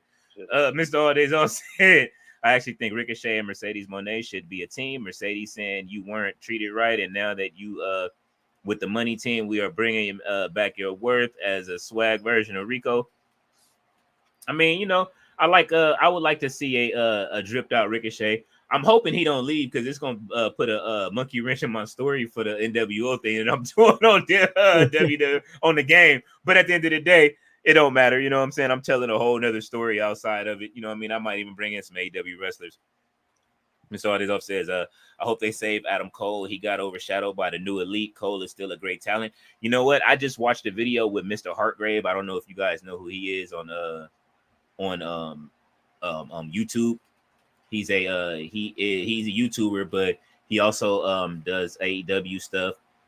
He started a video game channel because he wanted to support AEW with their Fight Forever. So he was doing that, and they just keep it. It's funny watching him implode every time they put out a new update to the game, because his channel is losing numbers and he gets more and more upset. He's like, you guys aren't watching the content. It's like, bro, you can't yell at you yelling at your followers because we don't want to watch this bullshit. They're giving the game away for free. What do you expect? Oh yeah, PlayStation just put it up in the shop for free, but what? It's like 2K24? No, AEW Fight Forever. Oh yeah, that's some bullshit. They put PlayStation just said, here, we just hear you guys go, but then you still have to spend $80 to get all of the DLC. So I mean, it's not free, honestly. You know what I mean? You still have to spend as much as you will spend on the new game for it. But there is no saving Adam Cole. What he just showed was that the Undisputed Kingdom was a failure, and it was. You know what I'm saying? Like, go back. Yeah, I mean, you don't even need Adam Cole, and Adam Cole needs to come back. Him and Britt Baker both need to come to WWE. I think, in my eyes. The Undisputed Era was bigger than the Bloodline Kingdom at one point. No, the Undisputed Era: Kyle O'Reilly, Adam Cole, Roger Strong, and Bobby Fish in NXT. If they would have came to the main roster, they could have ran the main roster. Absolutely, I think so. Especially with Adam Cole's his charisma. Yeah. You know what I'm saying? Like, he has charisma, but it just seems like that charisma is gone. The way that MJF just jobbed him out at the Double or Nothing pay-per-view. Yep. He jobbed Adam Cole out. Like, Adam Cole came out. I thought he was like they were going to continue the feud or finish it. He just jobbed him. Did like a neck breaker or whatever, a suplex, and got him up out of the ring and told him, get out of my ring. And then that's it. That's how you discard Adam Cole out of all people. Like, You know what I'm saying? Like, I understand that the Undisputed Kingdom didn't work and he broke his leg, but that was Tony Khan's fault that he broke his leg and it didn't work. Like, you had that stupid ass ramp. It's like you don't even know how to design like sets. You know what I mean? Because you don't know any better, and your wrestlers are slipping down that new entrance way that you got. It's too slippery. You know what I'm saying? When they first started it, everybody was slipping down the ramp.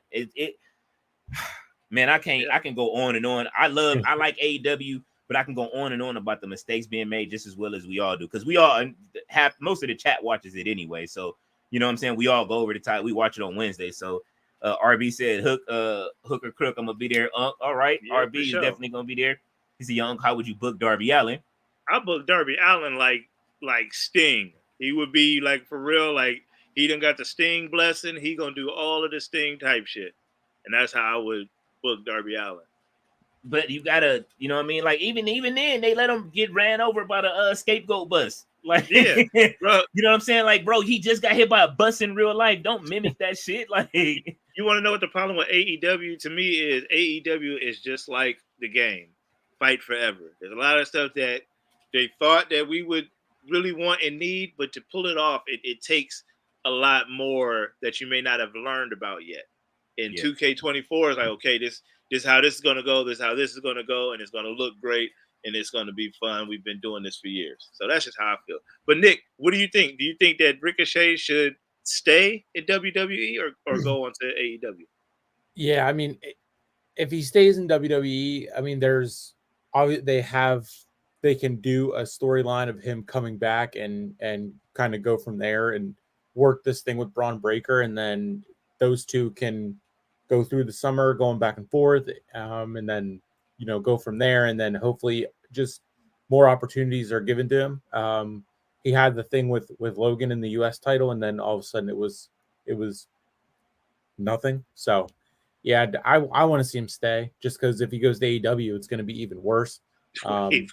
So I mean, yeah, I would like to see him stay, because for me, pound for pound, I think he's just as good as AJ Styles, or as good as AJ Styles, and just as good in the ring. In the ring, he's better than Cody Rhodes as a wrestler and performer, and things that he can do and pull off.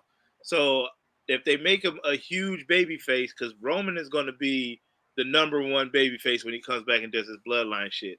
But next up, you can have Ricochet in that spot, because legit he can pull off stuff you've never seen nobody do. Yeah. One of the things I think, I mean, if we're looking at down the road, like let's just say we're doing a reset on, we'll get back to the comment. I'm gonna get back to the comment in a second. Like if they're doing a reset on Ricochet, then that gives us time to build Ricochet to win for a world title championship win. Yeah. Like, we got time. Like right now, we know Drew is coming. He's gonna want the title. Damian Priest, it's coming off of Damian Priest. I'm just gonna keep it 1,000. They're not going to let Damian Priest keep going. I don't know I don't think his merch is selling like that. Not to say Damian Priest is a bad wrestler, but he should have turned heel. He should have been out of the Judgment Day a long time ago. They didn't pull the trigger on it. They didn't, I guess because Rhea got hurt. So it kind of stopped everything. Luckily, Rhea's gone. So when she comes back, there's no Judgment Day for her. You don't need them in the Judgment Day anymore. A Finn can hold the Judgment Day down. I don't want to see the Judgment Day go away, but Finn, Dominic, Carlito as the new comic relief now, and Dominic moving into a more serious role within Judgment Day, and JD, them two as a tag team work great. I would like to see them win, maybe even win the tag team championships. You know what I mean? And Damian Priest go through a whole resurgence, and then, you know what I mean, then as a baby face, him coming back around maybe next year and win the title or something like that. You know what I mean? I wouldn't even mind him winning the Money in the Bank again at some point next year. So, but what we have right now, I think that title comes off him, goes to Drew, who CM Punk and Drew fight for the title. CM Punk takes the title from Drew at some point. Then we get a Ricochet and CM Punk match. I would love it. That'd be great. Like, but you know what I mean? I'm a sick individual. Royal Rumble. Go ahead. I'm a sick individual. So I would have, Samantha Irvin. She's always in the ring. She's announcing everybody. I'll have her in the middle of the ring. I would have Braun Breaker come out, and you know how he runs the ropes before he hit the spear. Mm-hmm. Spear her ass one time. I think she'll take the the bump. Spear her ass. You know what I'm saying? He said spear Samantha Irvin. Spear her ass, and she can come back the next 2 weeks with the Kinesio tape all around and all that, and have Ricochet come out for the save, and you automatically, because the only thing that Ricochet was really missing was people caring about what he does. It looked too easy. He could flip off of shit he could do, but nobody really cared. But if you spear Samantha Irvin in the middle of that damn ring, somebody's gonna want justice. And I mean, but the fans did care though. We were all complaining every time Ricochet lost. When he was like, when he fought Roman for the title, when he was like, why not Ricochet? I was like, oh shit, what if he could? You know what I mean? But then it was just Did like, you think he was going to? Hell no. But it was, that's what I'm saying. That's what I mean. But it was a good match though. Like, you know what I'm saying? And then like Logan Paul at the Rumble, and then their match. I knew he was going to take it from Logan Paul. I just knew he was going to take that from Logan Paul. Right. And then Gunther, that one, I thought he was going to beat. I was like, all right, they're finally finna take this title off Gunther with Ricochet. Trip, they're always booking him in can't win situations. You're not beating Roman Reigns for no damn title. Logan Paul is a damn megastar. Yeah. So you can't stop his momentum. All right. And then Gunther, you're not finna do nothing to the ring getting around. So he needs something to where he can look. If he comes back and they do this right, and Braun Breaker spears Samantha Irvin and all that, Braun Breaker can lose, and it's not going to hurt Braun Breaker. It's not going to make him any less of a badass. It won't. Braun Breaker, he's too new. He's too new on the roster right now. It doesn't. His wins and losses, and even Elias right now. You see, Elias taking the losses. He done lost what, twice, 2 to 3 times on the main roster. So it's not a big loss for them to lose. They're too early in their careers. So I definitely agree. I'm hoping that he does stay. So I'm looking forward to seeing what happens with Ricochet. I definitely agree with you that Ricochet does need a story. It needs to be something. Everybody needs something. Even like Drew McIntyre. We didn't care. Drew had nothing until what was it? He started trolling CM Punk. Yep. And all he did was take somebody. He took somebody's meme that they posted with CM Punk's what's the name, and then he reposted it. Yep. And then he saw the power of social media, and then then we started calling him Buck Nasty as the nastiest hater. Right. And then once we called him Buck Nasty, and then he dressed up as Buck Nasty for Halloween, he took off with it. And now look at Drew. Like, people love Drew McIntyre. Right. Remember, they gave him a sword and we didn't care. They gave him a sword. We didn't care. That was Vince. That was Vince too with that. Like, Vince, come on, man. He always got to book some. Right. All right, what's going on? Let's go back to the comments. Where we at, you guys? Hey guys, before you get back into the comments, I'm gonna run. I'm gonna get some sleep, and I gotta work tomorrow. Uncle Todd to turn green on the the green screen. I did. I don't know what happened. So I will talk to you guys later. All right. But have a good rest of the stream, and thanks for good NXT. Yeah. All right. Yeah. Nick. All right. I'll see you guys. All right. All right, where are we at with the comments? Mr. All Days Off says AEW is actually a tiny bit more interesting than Summer League WWE right now. Am I alone in that? No, you're not alone in it. AEW has some stuff going on. Definitely, Mr. All Days Off. Ty, are you watching any AEW right now? You are mute, bro. Mute. Yeah. There you go. Yeah, a little bit. I'm watching a little bit here and there, but I'm not invested. I mean, invest is a tough word, but it's. I'm not really into the collision, and then I don't know who's on what show. I just checking it out when it pop up. Oh no, there's no brand split. Oh, see, I didn't know that.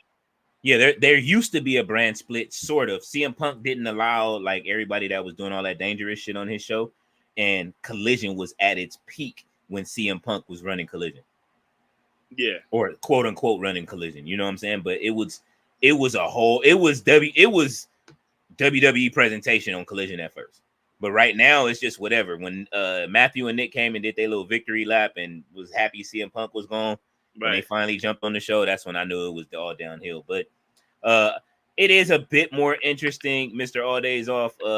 Definitely some of the stories. Mercedes Monet, of course, Swerve, what they got going with him. But I mean, I'm left just as underwhelmed as I was with NXT.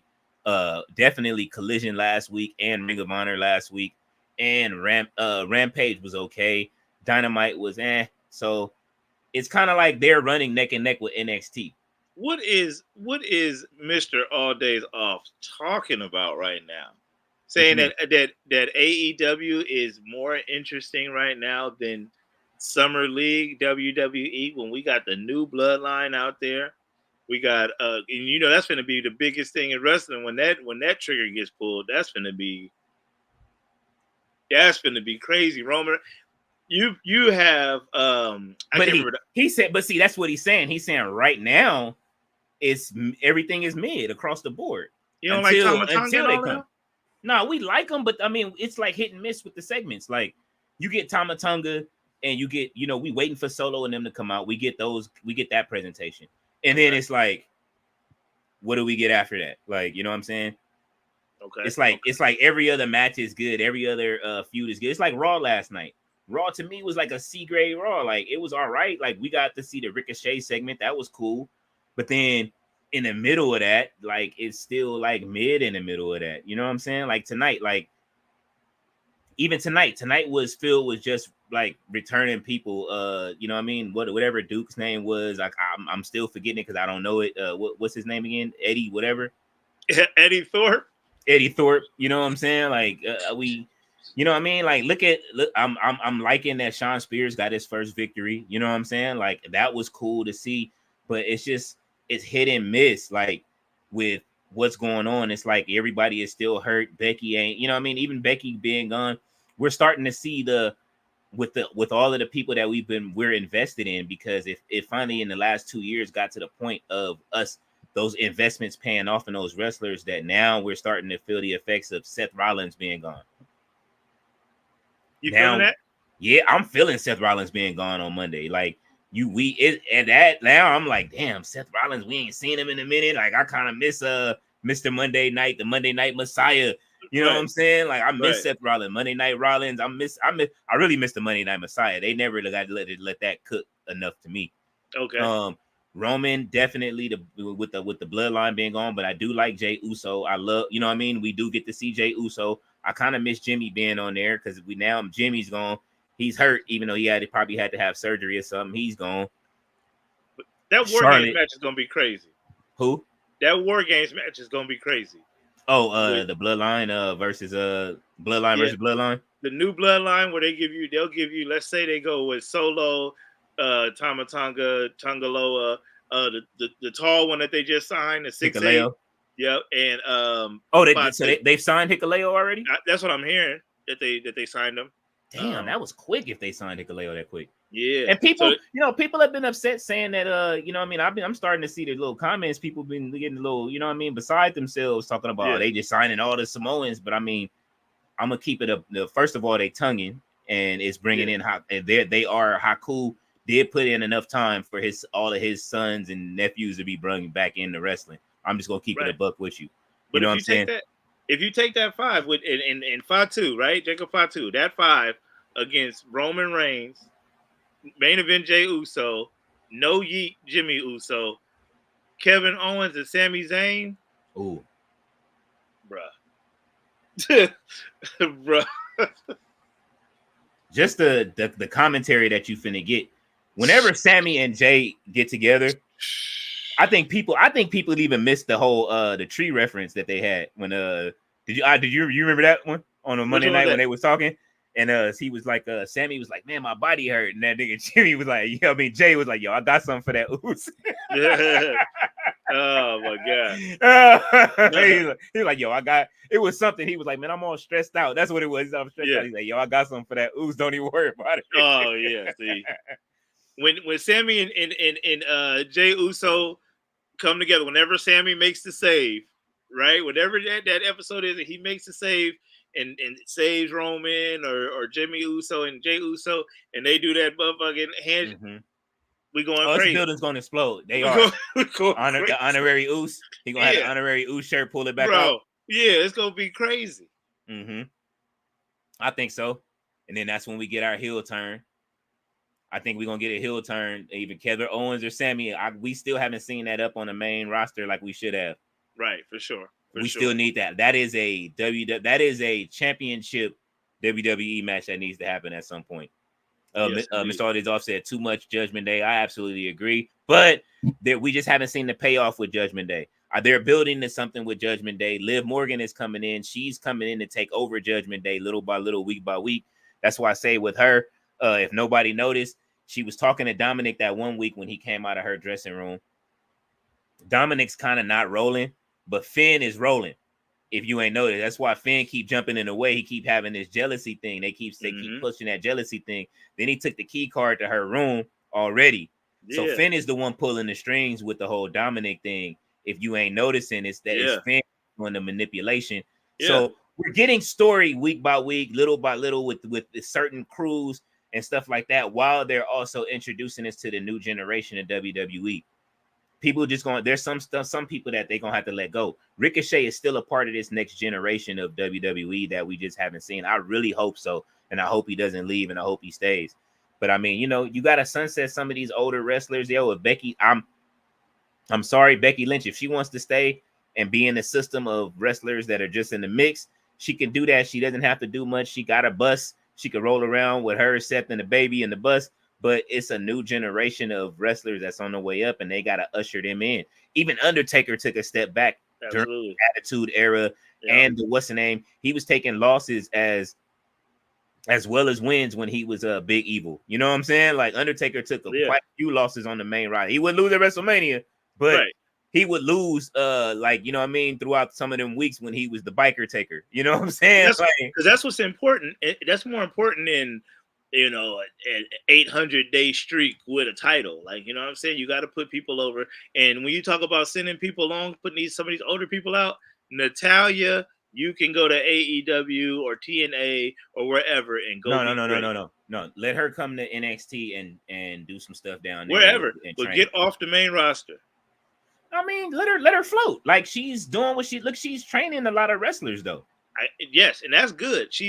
But to me, not she in represents titles though. Like I don't want to, you know what I mean? I would not to say that every now and then giving her a title shot or something like that, or if she's in a position, because she does fill in great. She's always in ring. She's always ring ready. She's always in shape.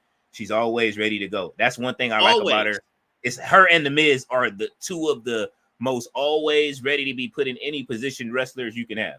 She is, but if I hear another wrestler, anybody in the back want to take a shot at me, and her music hits, bro. This goes for anybody in the back, any room, any locker room, AEW, TNA, anybody want some of this, come get it. And her music hit, bro, I'm gonna be hot, bro. All right, I can give you that. Man. Let's see, Mr. Aldis said Cole and Britt need to be the edge and leader. Just do it. Perfect timing for it is now. I absolutely agree. I hope that they are written off of AEW TV and they come in. That is, if Britt Baker comes out at SummerSlam to her with her entrance and she does the DMD and she does that and the fireworks go off and she turns around, bro, it is gonna be mayhem in the arena. People that know that watch AEW, all of the people that stream at home, and then especially if her and Adam Cole come out and he does the boom with her right after she does the DMD thing, and then you have Adam Cole come out and do the boom. It's like they peaked in TNA. It's like once they both won, I think everybody was mad when they both won the Heart championships. Right. You know what I'm saying? And then Adam Cole, I thought that this whole Undisputed Kingdom thing was going to be great, and it just didn't. He broke his leg like the same night that they were trying to build that whole devil thing up, and then he had to sit in the chair and do the devil thing. Right. Roddy has held the Undisputed Kingdom down, and then he lost his title. So now he loses his title to who did he lose it to? Will Ospreay. Now you just throw away Roderick Strong's whole, you know what I mean? He only had the title for about a good 2 to 3 months. You know what I'm saying? Like, Will Ospreay wins it and then gets another title shot for a different title. And it's gonna win that. And it's gonna win that. So it's like, what was the point of doing that? What was the point of beating Roddy? Because All In is the big payoff, and that's when you're gonna have Will Ospreay versus Zack Sabre Jr., which is what I think is the match that they're trying to do. I love Zack Sabre Jr. But why did he need to take the title from Roderick Strong? Oh, from Roderick Strong? No reason. There's no reason to give it to him. It's just Tony is he's rewarding his favorite toy. It's like you get that toy, that new toy, when you used to get that new G.I. Joe or whatever the fuck it was that you got, and you you know what I mean? This is my favorite toy. This is I'm gonna put the title on him. You remember your favorite toy would always win. Right, for sure. And that's it. And that's why everybody shouldn't be in charge. Because if I had my own federation, it'd be Ricochet and Shinsuke Nakamura every night, fighting 25 people. He said Shinsuke and Ricochet. All night. Coming back out. I need another challenger. Anybody in the locker room. I want to see Ricochet coming back out. You know how many people on that watch like casually that didn't watch NXT that like missed all of what we did? Like, because I know you probably, if you watch NXT, I know you watch UK NXT as well. So I watched a little bit of that, yeah.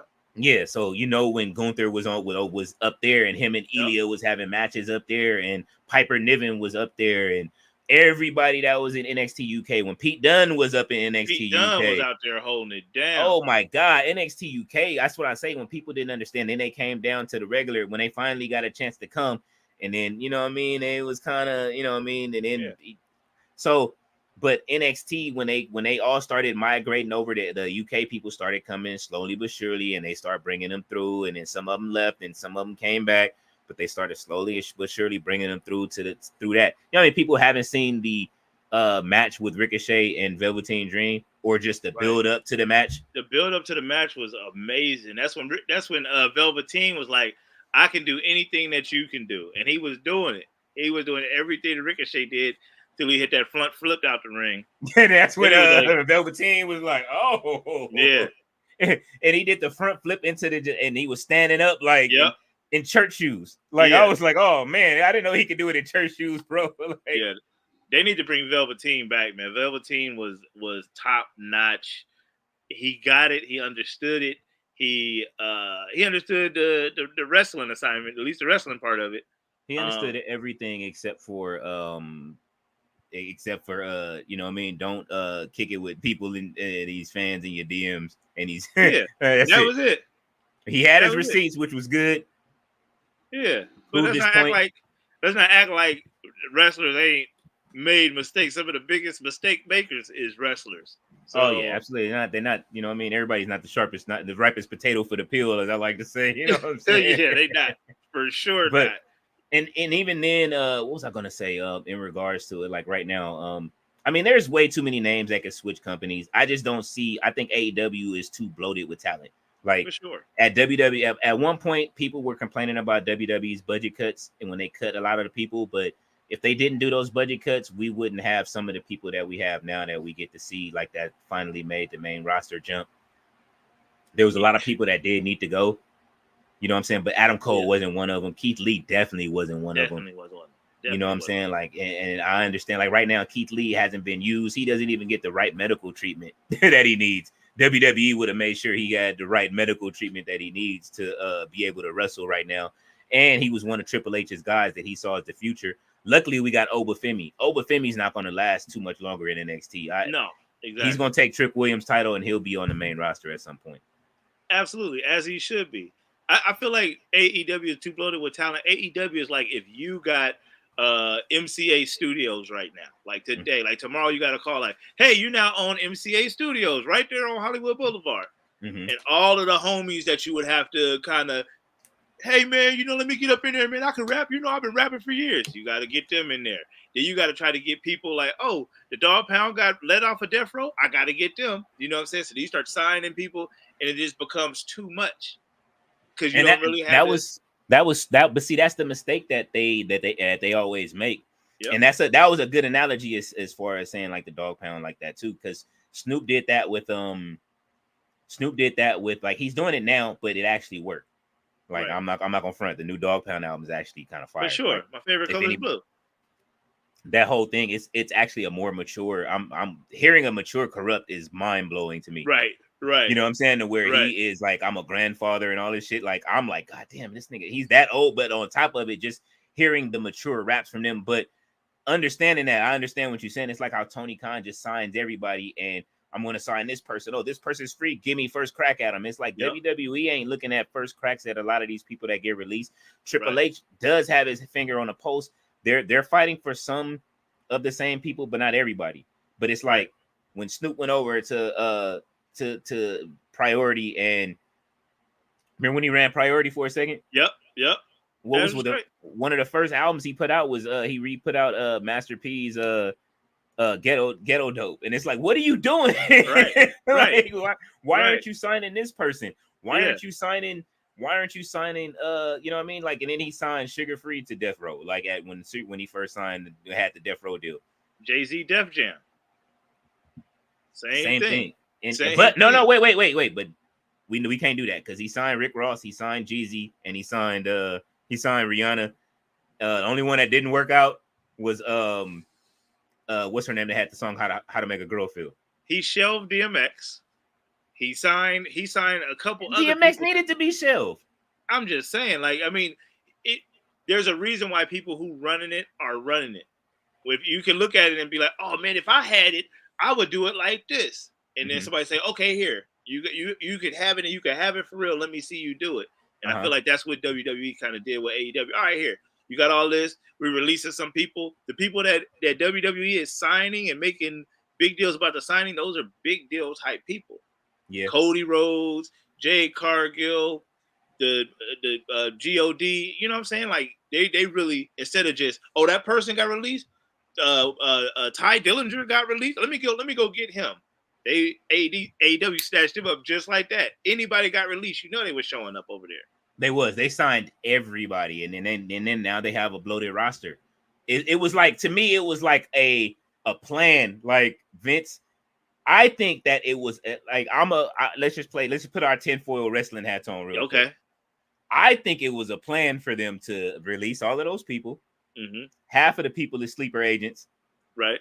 And to go over there and make the product trash, right? You know what I'm saying? Like, I'm gonna keep it a buck with you, and then you signing some of these people. This is like they're making every mistake that it's almost like the Eric Bischoff play. Okay. They raise the price on how much they're willing to pay these people. Go over there and get you a big payday, then come back. Go over there and do that, and then do your thing, and then get yourself hot. Go get yourself hot over there. Go learn from somewhere else. Go Sean be with Spears. the other wrestlers. Sean Spears. We're gonna see a payoff with Sean Spears. Cody Rhodes. That ain't the same. That ain't the same Cody Rhodes that left. Nah, and they booed him out of the building. Right. And he looked, and when he was already like, his gear and everything, his entrance was already like I say, I didn't like it. I wasn't messing with it when it was over there. But when I heard that he was free and he was gonna come back, I was like, oh, they bringing my boy back, because Cody was my guy before he left. I don't care if it was Stardust. I messed with every version of Cody Rhodes at WWE. You can't tell me that it wasn't a setup. Just like you saying setup, you can't tell me it wasn't a setup. You send Cody Rhodes away. Cody Rhodes does all of this stuff. Then he gets to come back with all of the shit that he built in AEW. Yeah. The music, the outfit, the entrance, all of that. Y'all hate it, right? Okay, come on back over here. The plan is now complete. CM Punk, I think, was the NWO poison. CM Punk. Go in there and just start swinging on fools. Like starting fights and all of that. But I'm just saying, though, like, he helped them build Collision. You build him. They give him a show. They give him another show. Yep. I really, like I say, I like AEW. I like them as a brand. I just think that Tony Khan is injecting the NWO poison in himself at this point. Yeah. You hired the people that the executives is such a mistake when you didn't need to.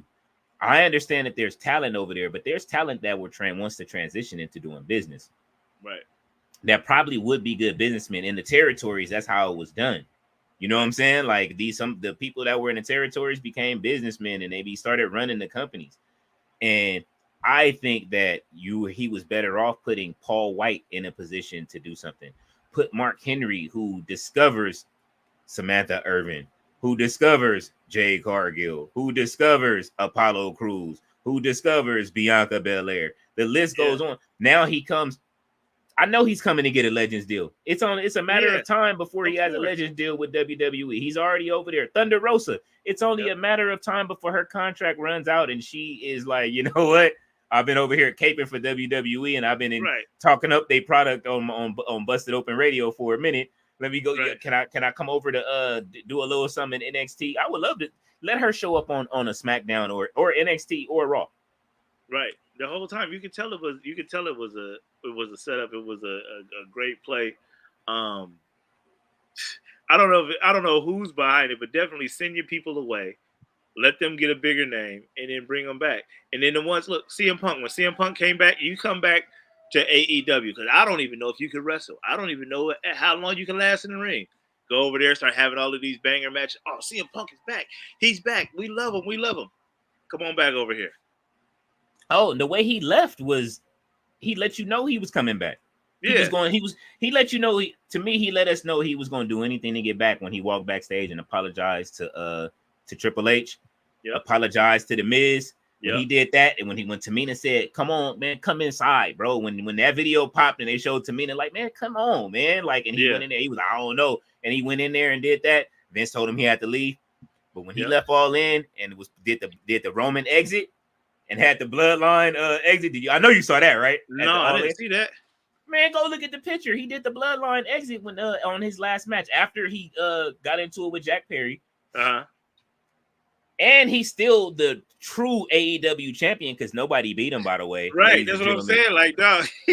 I personally hope that they get a replica and he comes out with because his gimmick was he was coming out with the bag before he left. Yep. And he had the title in it, and he crossed out the AEW, and he crossed out the Elite in AEW. Yep. All he has to do is come out with the bag at one point if he gets allowed to. Yep. You know what I'm saying? So you don't even have to open it. No, he don't. He don't have to say nothing. He could just show with a gimmick. But he walked out and he did the Roman pose where Roman held the title over his shoulder and he pointed up and he had the one up. Wow. Like at that point, I was like, oh, he's headed back. Yeah. So when he said I'm home, I believed him. Like everybody was calling him a hypocrite, but it's like, yo, bro, yeah, he tore the company down. He said what he had to say, but he told you in the interview with what's the name? With was it Chris? No, not Chris Van Vliet. Was it Chris Van Vliet? Who did the interview? No, it wasn't Chris Van Vliet. It was no, it wasn't Van Vliet. It was the other guy. I forget his name. Somebody in the comments let us know. I forget who he did the interview with, but he was like, yo, bro, like, you know what I mean? He talked about how Tony Khan was as a boss. He said he's a great person, but he's just not a good boss. He doesn't know how to be a boss, and I believe that. Of course, you got four wrestlers in the back who ran who's running the situation. You gotta. If you're going to do that, you got to lean into it like they're doing now. We the EVPs and we doing it like this. Don't try to, we running it in the background, but we not running it out here and everything's fair. It's not really like that. No. You might as well lean into it. Be Vince, be evil GMs, but you guys can fight. When Vince got dragged into the ring, you knew he couldn't really fight. Yeah. But they can really fight, so let them get dragged. I won't say he can't really fight. He couldn't wrestle, but he can. Vince can't do a motherfucking thing, man. No, Vince. Did you watch his Chris Van Vliet? No, I'm sorry, his Pat McAfee fight, his interview. Vince loves confrontation. He may not be able to. You know what I mean? He said he loves confrontation, and he was in the army, so I know he know how to fight. So if Brian Breaker start getting loud in the back, and he starts, that man is 80 years. That man is 80 That's years old. That's what I'm saying. Like I don't want to hear that. Brian is gonna spear that man. Yeah, he comes to Jack Dempsey. You see how he no sold it when Brock Lesnar threw that title at him, and he was just like asshole, and then he just let him walk out. Remember that? Yeah, but he didn't get. Yeah, Vince didn't flinch. He was just like, all right, bro. He sold when he blew them damn quads out. He sold that, didn't he? Oh man, Mr. All-Days Off says, I love Adam Cole to be the new Raven somehow. I would love Adam Cole to come out with a gimmick, man, and be a new Raven and bring his flock back. Because at this point, how many years does Roderick Strong have left? I mean, you know what I mean? Look how they doing Kyle O'Reilly right now. Kyle finna start taking losses. They better bring them all back, man. Bring the Undisputed Era back to WWE. As soon as they get over there, it's like the one thing that I don't like about that I get mad at AEW for is the injuries. Right. Because across the board. It's the style. Yeah. They got better in-ring product for sure. The matches are better. The moves are way better. But there has to be a reason why WWE don't just let motherfuckers do 450s through flaming tables every Wednesday. Yeah, I mean, shit, they just let Cody do the vertebreaker in real life. Like, you know, they had it in the game, but you couldn't do the vertebreaker on in the ring for real. They just let him do it. Darby Allin swanton off of a ladder into outside glass. onto some chairs that's turned the wrong way, and he really hit his back, and then he ended up injured. We wonder why. Indie-rific, man, and I'm not gonna say it. What's the name? Like even me when I worked that live show with Cameron at her event at PTW when she fought somebody and they put her through. I didn't know that was a thing on the Indies where they putting you through the doors. Now they putting people through doors. See. And she almost got injured during that match. I'm like, damn, Cameron, you almost got hurt during that. Johnny, you getting put through the doors. Y'all went to IKEA. Did you make sure that the table was sawed yet? What's wrong with the table? It's the same. It's supposed to be the same effect. No, they got to take it to the next level now. See, there's a reason why they don't want you doing that. You know, diving off of stuff and getting hurt. Because look, okay, here's where the problem really is. Mm-hmm. If I got a bloated roster, if I'm AEW and I send Darby Allin off of a ladder through some flaming chairs, bam, he's hurt. Next man up. Let's go. Bam, I got a whole nother story ready to go. I got Kyle O'Reilly right here. Send him off the ladder. He done fell through. Okay, Jeff Hardy, you next. Now you continue in this like that. But they don't even do that, and that's frustrating. It's very frustrating, especially right now. They've extended Jeff Hardy's contract without wanting to use him. You got Miro, who's sitting on a contract signed until 2026, who's in Tony Khan's dungeon inside of his basement right now, who can be doing something on there on the roster right now. You know what I mean? What's the name? Just had surgery, bro. Like put Miro back. You gotta, if you need another big man in that position, in you know what I mean? No Vinny, if you need another wrestler. If you need another wrestler there, you got Miro there. It's like, bro, like use him, let him run out his contract. You are stunting his growth to where he's not going to be able to wrestle. You know what I'm saying? Like, hopefully he's still doing reps at home instead of eating. You know what I'm saying? Like, it's AEW. Go ahead. No, I was just saying, it's just I get tired of seeing it. When we ask where are these people? Keith Lee, where's Keith Lee? A lot of these wrestlers are saying they not hurt. That's what AEW has the ability to have a new match every single night for a month straight and not even have to use the same wrestlers. You know? No, but that's the problem. They do that, and then we don't get any payoff. No payoff. That's what I'm saying. You need to keep track of Trent Beretta's fighting. Okay, let's get a payoff here. This person Roosh is doing this. Okay, let's get a payoff here. Let's pay off what Commander's doing over here. Let's pay off. You can just go back and forth with so many different names. You got a whole nother federation and ROH inside of your shit. There's so many people. Jonathan Gresham, what are we doing with these people? Let's get them in the ring. That's why I say they don't need Ricochet is because of Scorpio. They don't. That was my point earlier. You got Scorpio Sky. I don't want Ricochet to go over there because of what they're doing to Scorpio Sky. Exactly. Like right now, every time they turn around, they're like repackaging Scorpio Sky. Yeah. Now they have him acting like he's a part of you already running the learning tree gimmick. Now you have him doing it like he has a learning tree himself, and he's doing all these old holy man vignettes. And it's like, come on, man. It's like we already got that with Jericho. Like, unless he's gonna join Jericho, don't do it. You know what I'm saying? Then you got STP, you got you know what I mean? The damn, I can't remember his name right now, but you know what I mean? Like you got all of these wrestlers, and I'm just saying, like, even with the black wrestlers themselves, we see what happens to them 24/7. They are an afterthought.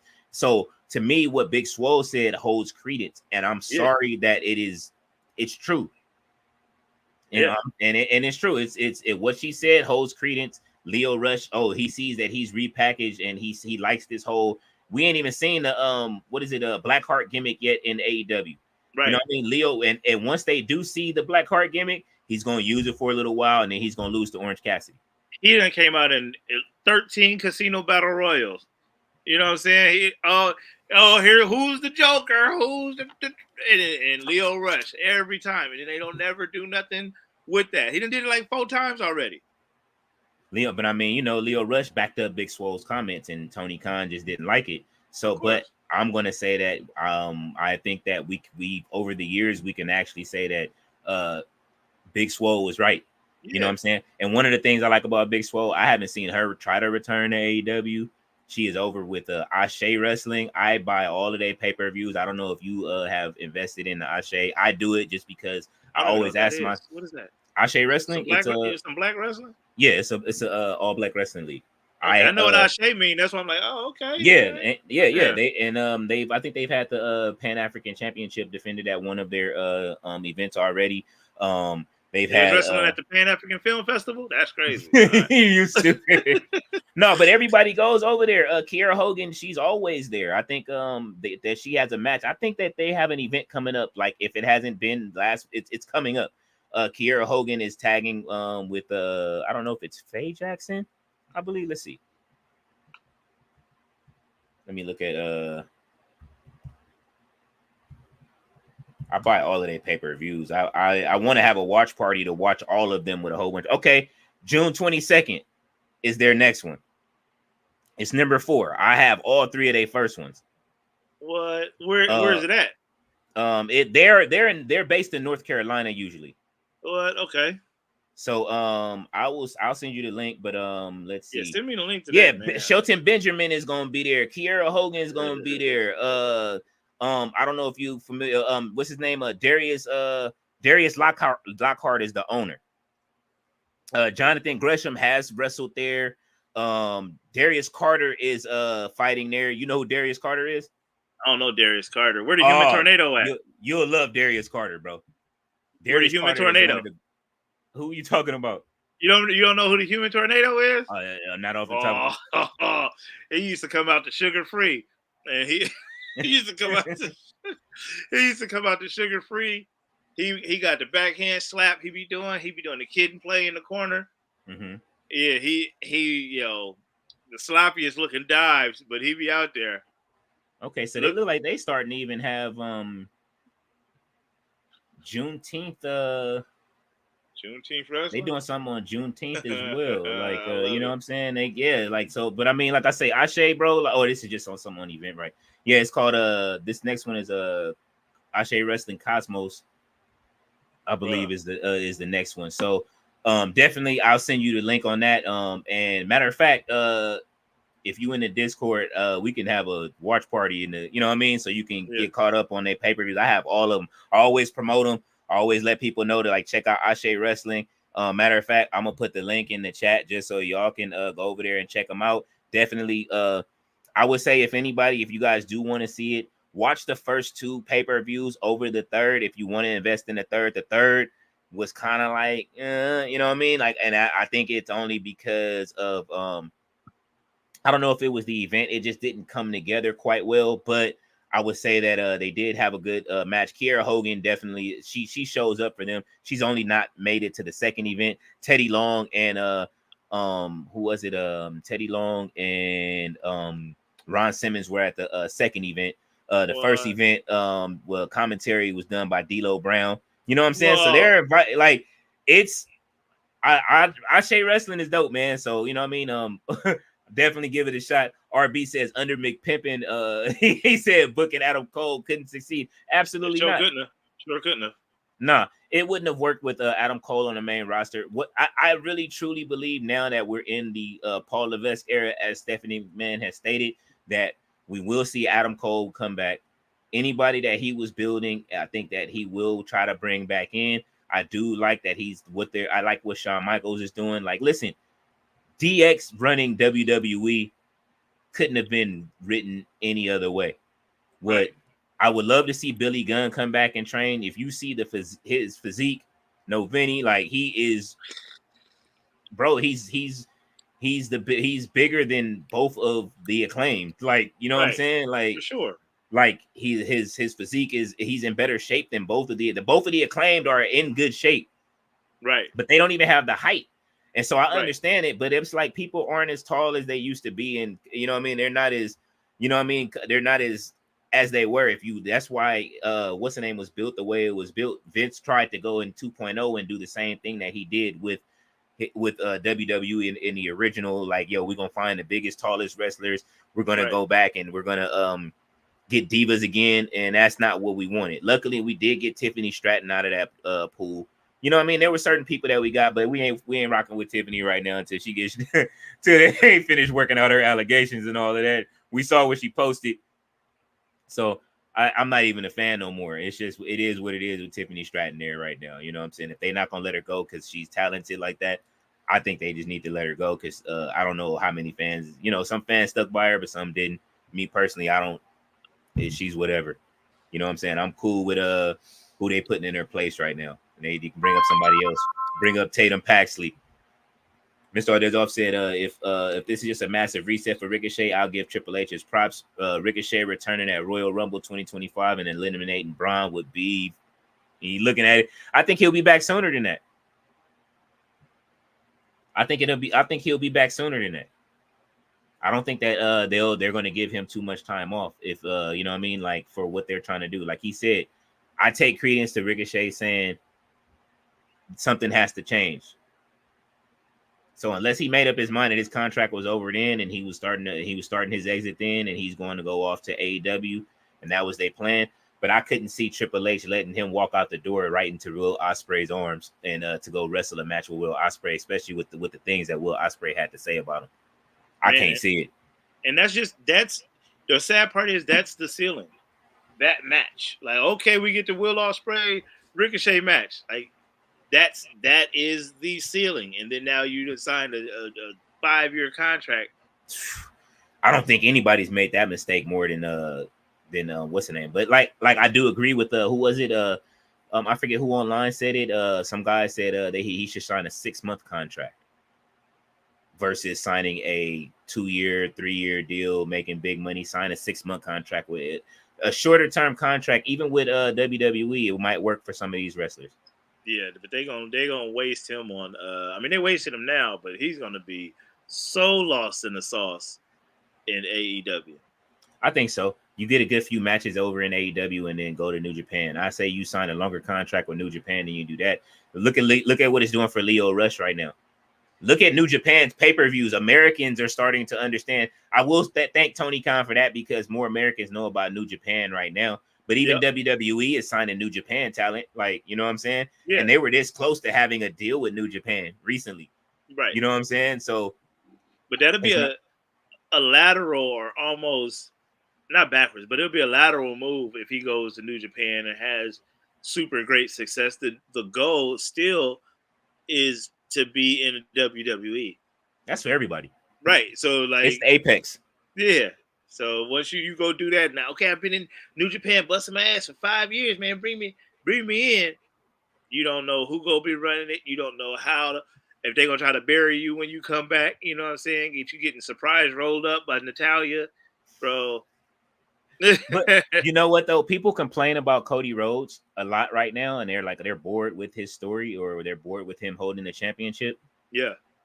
Even me, I've said it at times that you know what I mean, like right now he's in Summer League, but look what he did just coming out on NXT tonight, right? Exactly. He is the guy that can shake hands and kiss babies. Cody really doesn't even need a title anymore. He's completed his story. Yep. But I do like Cody with the title. I want to see him go on a Hulk Hogan run to where he is the guy. I don't want to see him hold the title for 40 years, but I do want to see him. Hogan used to win and lose the title. He always had the title, and he had a long title run when he first built Hulkamania, but that was it. Afterwards, Hogan would lose the title, then he would win the title. He would lose the title, and then it would go to somebody else, and then he would win the title. That's what you could do with Cody now. Yeah, I would take that, but no more long title reigns. I want to see him lose to AJ Styles. I want to see him lose the belt to AJ Styles, and then I want to see him win it back. I want to see that. I want to see hot potato. I want to like I say, the matches with that he used to have with like when we used to see when it was like the big four. You had Mick Foley, The Rock, Triple H, and who else was it? Undertaker. Stone Cold. Kane, Stone Cold. You had 6 people Kurt at the Angle. top. Kurt Angle. Then when Kurt Angle came and got put into the mix, Brock Lesnar came and got put into the mix. Chris Benoit. All of these dudes was winning the title and dropping it to each other. When but I'm just talking about like the late 90s when they had Saturday Night Heat and I'm sorry, Saturday Night Shotgun. You'll see a title change on Shotgun sometimes. You know what I'm saying? Eddie Guerrero. On Sunday Night Heat, you'll see a title change. Yep. You know what I mean? When Heat used to come on, but there'll be a title change on Heat before the pay-per-view. Yeah, for sure. Now we're going into it. The other person's the champion. Exactly. Yeah, but they're so scared of they keep trying to legitimize the belts that they're already legitimized. Mm-hmm. Your championships, like you don't have to. Well, now he hold it for 800 days. Well, you know Hulk Hogan is 809 days, so you already know the next 9 days ain't nobody. When Gunther was going to break Honky Tonk Man's record, there was no way that the Honky Tonk Man's record was going to stand. Like that would just be a waste of even mentioning that. We're on such a summer league with WWE right now. Gunther was not on Raw yesterday. Right. Ludwig Kaiser cut a promo from Parts Unknown yesterday. That was it. And they're showing them not even together right now. And they're giving he's entering the Money in the Bank. Look for Gunther real soon. Oh, absolutely. Like Saturday. Oh, yeah. But he's not even wearing the, what's the name? You know what I'm saying? The crown yet. Yeah. You know what I'm saying? Like, he will be slapping the chest on Saturday. Mr. All this is a mass. Oh yeah, okay. Let me see. RB says it's time for Judgment Day to go away. I just think it's time for new members in Judgment Day. Like I said, I would like to see there needs to be something like the Bullet Club in WWE that stays, that doesn't leave. Right. And honestly, if it's going to be anything, like, you know what I mean, Judgment Day doesn't have to stay the same. I wish Judgment Day would have went dark like it was supposed to, but Edge said that he didn't want to do the whole what do they call it? The whole like supernatural thing. Right. And it's like, are you kidding me? With the Judgment Day, you didn't want to do the supernatural thing? Yeah. But they cool now though. I mean, yeah, they cool. They when he left and they got youth, and it was just the youthful, you know what I mean? They brung like Finn Balor, like he from Grape Street. Right. He be wearing him and Dominic. They be acting like they gang banging, bro. Like now we care though. We do. Because I like them with Edge though. I mean, but I'm saying Finn Balor, even if we cared about him, he wasn't respected. Like, I mean, respect's the wrong word, but he wasn't booked right. Mm-hmm. You know what I'm saying? Like he gonna lose. He's not gonna get the title, and if you do get the title, it's coming up off of him. So this kept him in the main event picture. Where was JD McDonough going to go? Even though he was one of the most gifted wrestlers coming out, he was finna be in catering somewhere. Dominic Mysterio, we didn't like him like at all. I think Finn is on his way to a championship at some point again too. Yeah, and it wouldn't be bad. It wouldn't look bad. It would feel like, hey, yeah, for sure, let him do that. He's been champion. He's been a champion a few times. I wouldn't mind seeing Finn winning the Money in the Bank himself, or the Intercontinental title from Sami Zayn. I need Dirty Dom to be the Money in the Bank. You said Dirty Dom. I love Dirty Dom. He's my most used character in 2K. Him, Rhea Ripley, now Brian. Well, because you guys know, y'all know I play what mode? I play my faction more than I play anything. But yeah. I'm working on. Hey, the story is coming along great as well. Just so you guys understand, I'm still working on it. It's just taking some time because I'm taking my time to build this. It's coming along bigger than what I thought. No, Vinny is coming along greater than what I thought. Uncle Todd, I'm gonna need you on there for to do some voice acting. You know what I'm saying? Like for real, I'm serious. Like it's that good. I'm doing 22-minute episodes. Finn Balor. I'm Finn Balor. That's my Finn Balor. I'm working on it. I'm doing 22-minute episodes. I want to show you guys. I'll probably I'm gonna cut another trailer for you guys because you guys only got to see like where I was gonna go.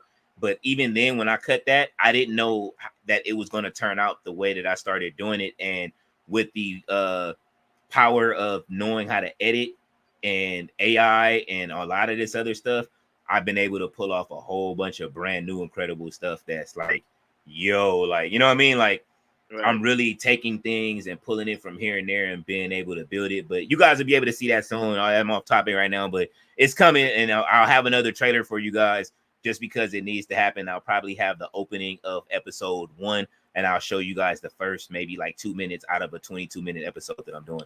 I'm going to do a season. So it'll be like maybe like a Korean drama where there's one season of this, and then maybe I'll make another season of something else with it. I just think that I found something else in 2K to do that people, they do it, but they do it in universe mode, and that's it. I think that we could take it a step further, and you know what I'm saying? Really, if you know how to edit, like, let's take this shit a step further and see what we can do. Mr. RHODES off said Judgment Day is dead without Rhea or Truth. I don't think so. I'm enjoying, like I say, I know y'all don't like it right now, and like I said, they're in Summer League, but the little things that people ain't catching, like with Finn taking that card, I'm waiting to see it. I'm waiting to see what happened. When him taking that card with Liv Morgan, I'm waiting to see the payoff between this whole Liv Morgan dynamic. When Rhea comes back, she's not gonna like it. We already know that Damian Priest ain't gonna like it. It's actually pretty funny, and I'm enjoying it, man. They bring in some of the funny stuff back that we used to be able to see. It's kind of like when DX went through their whole comedy era. Right. That's what we're seeing with the Judgment Day right now. But I do think that I do understand what you're saying. I think Truth definitely should keep doing stuff with them too. What do you think, Todd? I mean, the Truth stuff the Truth did with them was great. I think it's time for Truth to move on to something else. I could do without Truth in Judgment Day right now. I like what they got going on right now, the different direction that it's going. Mm-hmm. I'm a fan of JD McDonough, Finn Balor, Dominic Mysterio, and even Carlito. I didn't care about no damn Carlito when he came back, but now I didn't either. Okay. With LWO. I didn't care about that at all.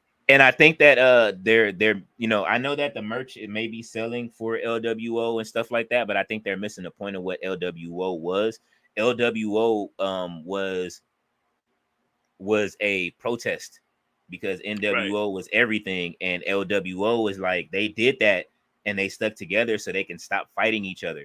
And now WWE is doing the same thing. Every time we get how many times do we have to watch Rey Mysterio, Dominic, Carlito, Legado del Fantasma, and the LWO fight each other? Now Andrade is coming out. You know what I mean? Although he did just beat Ricochet for the Speed title, so they can reset Ricochet. You know what I'm saying? Or which is what I think. But I just really think that, all right, I don't want to see the Latin wrestlers fight each other amongst each other. How many times did we have to see El Parca fight fucking Psychosis on you know what I mean? And I was glad when they finally started letting the luchadors fight the regular people on the main roster, and we got to see like Dean Malenko fight. You know what I'm saying? And fight some of them. We got to see Perry Saturn fight some of them, and WCW went, and we got to see Rey Mysterio beat fucking Kevin Nash. Right. You know what I'm saying? And Kevin Nash put him over. You know what that did for his career for Rey Mysterio to beat him? Then on top of it, we got to see Rey Mysterio when we got to see Rey Mysterio and that's the only thing I didn't like about the whole thing, and I think that was what they gave up was when they had to take their mask off. A lot of the luchadors took their mask off. I believe that was a part of their whole little deal that they had to do. That ain't got nothing to do with they suplexes though. I hate when it's like, well, I took my mask off now. I just ain't even dog. You can still do a suplex. Get the fuck out of here. Yeah. And I was happy some of them didn't do it. Hey man, La Parca was one of my favorite wrestlers, even though that's who I love. I would love to see I would love to see La Parca come out with a Penta. That'd be crazy. You know what I'm saying? Just Mr. RHODES off said, I'm a sicker individual. Have Braun Breaker corner Samantha in the corner, scaring her, but then Samantha makes a heel face and kisses Braun, similar to Triple H Steph 2000. Braun and Sam being a heel couple. Oh man, you bring Ricochet back. Yep, I'll take that too. Oh, Ricochet would absolutely lose his mind. And hey, but see, 630s on everybody up in there. Put them both on top of each other. 630. He would have to be in a situation where you can't understand him like his uncle. He's fat. And if you start calling Samantha fat, that's when you know that he didn't took Scott Steiner's gimmick. That's funny. Mr. Ortiz also said Ricochet would be a godly baby face in his return. Absolutely. Look how much talk, but look how much talk they're generating with him talking about just with him leaving. Yeah, that could all be a part of the plan. Absolutely. Like nobody misses the characters until they say they gotta go sign somewhere. When Cody Rhodes was leaving AEW fans was like, there's no way. When CM Punk got booted out of what's the name, there's no way he would return to WWE. Look at him. Sean Spears, nobody was even thinking about it. AEW, let's go of Brian Pillman Jr. He was not even a thought. Not at all. He debuts as Lexis King. People are losing their minds. Then on top of it, look at him today. We look how much we were popping for him today for him to beat Danny Chen. Danny Chen in week 3 because he lost to him twice. You know what I'm saying? Like, and I'm pretty sure that feud isn't even over. And he's getting over. I love his entrance. Like, bro, like I'm a fan of Lexis King. You know what I'm saying? I know Ballet is too. I love Lexis King, bro. Like, he is one of my favorite wrestlers right now in NXT. Like I say, I love second and third generation superstars. I always have, always will. Cody, Dustin, go down. Look, Uncle Todd. He got. Oh, that's the new shirt. Yeah, man. You can show off some of this thing, man. I gotta get ready to run, but I want you to, see the shirt out here cracking. You know what I'm saying? The Uncle Todd. You know what I'm saying, with the belt cracking. You know. What I mean? Definitely. Let me get through the rest of these comments. Go ahead, Uncle Todd. If you gotta go, I'm gonna keep reading the comments. Yeah, I'm about to be in the comments too, babe. Hey, shout right. Out to that About Their Nation. I know y'all out there, man. All right, man. Have a good one, bro. All right, peace. Let's see. Mr. Arleo said Triple H is a leader of WWE now. He might redo his own storyline. He just might redo it. Shawn Michaels is redoing his. You see Carmelo, what he did to Trick Williams. Mr. Arleo said, all right, Big Nick. That's how far back we are on the comments. I'm gonna catch up. Mr. Arleo, Leo called it Summer League WWE. I agree. I'm not a fan of Solo as a leader. I'm intrigued in this. When will Swerve lose Khan's favorite Ospreay? I'm intrigued in that. I definitely am intrigued in that too. And I like Willow, Statlander, and Mercedes. I like all three of them. You already know. You call them team. What do you call them? Team Thick. He said, and the new Elite AEW got juice for now. I like them, but I think they need to give up the titles. They don't need the titles to stand backstage and do the stuff that they're doing. They remind me of a new NWO. I definitely like Okada in the group. You know, as much as even Tati probably hates that admit, she probably likes some of the shit they doing too. But I know that we don't like the Young Bucks like that. But the shit that they're doing right now is pretty funny. And so Leo said, I'm gonna need a main event, Jay Uso, to win some main events. Absolutely, that's real stuff. He just a merch machine for kids, but his in-ring ain't matching the stardom. He needs a Money in the Bank briefcase.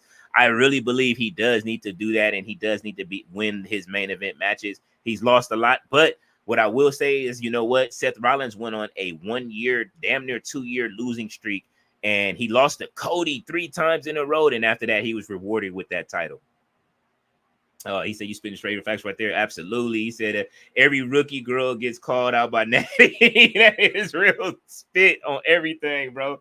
He said, whoa, if Triple H signs both Cole and Britt, that would be interesting and that would be amazing. I think that it'll happen, Mr. All Days Off. I'm going to keep it a buck. I can see it happening. I don't see them. They've reached their peak in AEW, even though Cole didn't win the title. Just come back to WWE. They'll both do wonders. You can bring Adam Cole back to NXT if you want to, and Britt Baker. But I think Britt deserves to be a spotlight on the main roster. What Velvet Dream forgot was he was black. We only got one chance in these circles, and he let it slip away. Absolutely, I absolutely agree. He said the human tornado. He said, y'all still in here? Absolutely, Ballet. LOL. Ballet is laughing. Let's say Tyler and Leo dropping facts. I'm listening, man. Listen, Ballet said excellent point about Velveteen Dream. So absolutely. She said it's the same thing. Shake it up, triple nose. Oh shit, she called him triple nose. You are funny, Ballet. She said Lexis King. Yes, Lexis King is my like I say, he's one of my favorite new wrestlers. I'm enjoying the way that they built him. I'm glad they stopped making him do that gimmick with the tiger stripes. I wasn't fucking with tiger stripe Brian Pillman Jr. That it wasn't it. Ballet said, I see it, Uncle Todd. Shirt is dope. Absolutely. I'm glad he got his new merch up. Definitely, we're gonna have some new merch stuff up, you guys. At on the website actually. So if you guys do go over to the website, I would say just give it some time. We do have a few articles. I'll be working on that, getting some stuff up. There is a section on the website for the Hardcore Sports Network, so there'll be new stuff up over there. Eventually, we're gonna try to. I'm trying to talk Earl into doing some Earlism merch. So I want to see some more stuff come up over there. Mr. Artis said, LOL, I got a cue before you go. I got a question before you go. Tati's still doing a 90-second slow-mo tomorrow. No, I think she does that on Saturdays because Martina's there and they had a lot of comments. So probably not, depending on who's all there for Dynamite and stuff like that. But definitely it was because they had over 1,000+ comments that day. So she just had to prepare for the incoming influx when her and Martina are together. Definitely there is, you know, I know you guys seen it. They definitely are lightning in a bottle when they are together on screen together as well. So those comments come in very rapidly. And, you know, it's been a lot more people joining our lives. Yesterday, there was like man, I can't tell you, it was 50+ people watching yesterday in the live, although it wasn't that many. It was just you guys commenting. They probably were responding to our reading you guys' comments and responding to that. But there were 50 people watching yesterday from different places. So it was up, you know what I mean? Like even now, like tonight, we had quite a few people. So you guys do bring in a lot of the comments. So definitely thank you guys for that. Mr. Artis said he'll turn Tati. Ballet said his interest is cool as hell with that throne. Absolutely. I can't wait to see that. And then he's on the main roster. That is when I will be absolutely ecstatic to see that entrance up there when he gets brought in. So yeah, she said the channels are building. They are, and it's thanks to you guys with the comments. People sometimes maybe are afraid to say anything, or they just come and watch and they sit back and peep the game and just read the comment section and read what you guys are saying. A lot of the time, even when Tati first went live, I remember when it was that, and even before then, just leaving comments. People sometimes they just don't want to even leave comments. They'll come in, they'll watch a live. I know I watch live sometimes and I don't respond to it, and I don't say anything in certain lives that I watch. So you know, I mean, sometimes that just could be people's energy in it. But man, I definitely thank you guys for definitely being here with us. And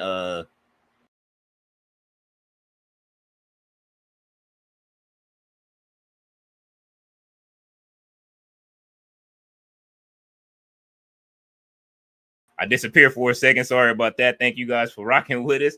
I do apologize for just jumping off. So hopefully you guys will be back. You know what I mean? You know, tomorrow we will be with Tati tomorrow over on we will be with Tati over at Dynamite over at Wrestle Tati tomorrow. So definitely you know, you guys tap in. Ballet is laughing. Yeah, I'm sorry. Hey, you know it is on if you got a MacBook Pro, you'll do the gesture and just slide it. It'll just slide off. It slid right to the other page, and then that was it.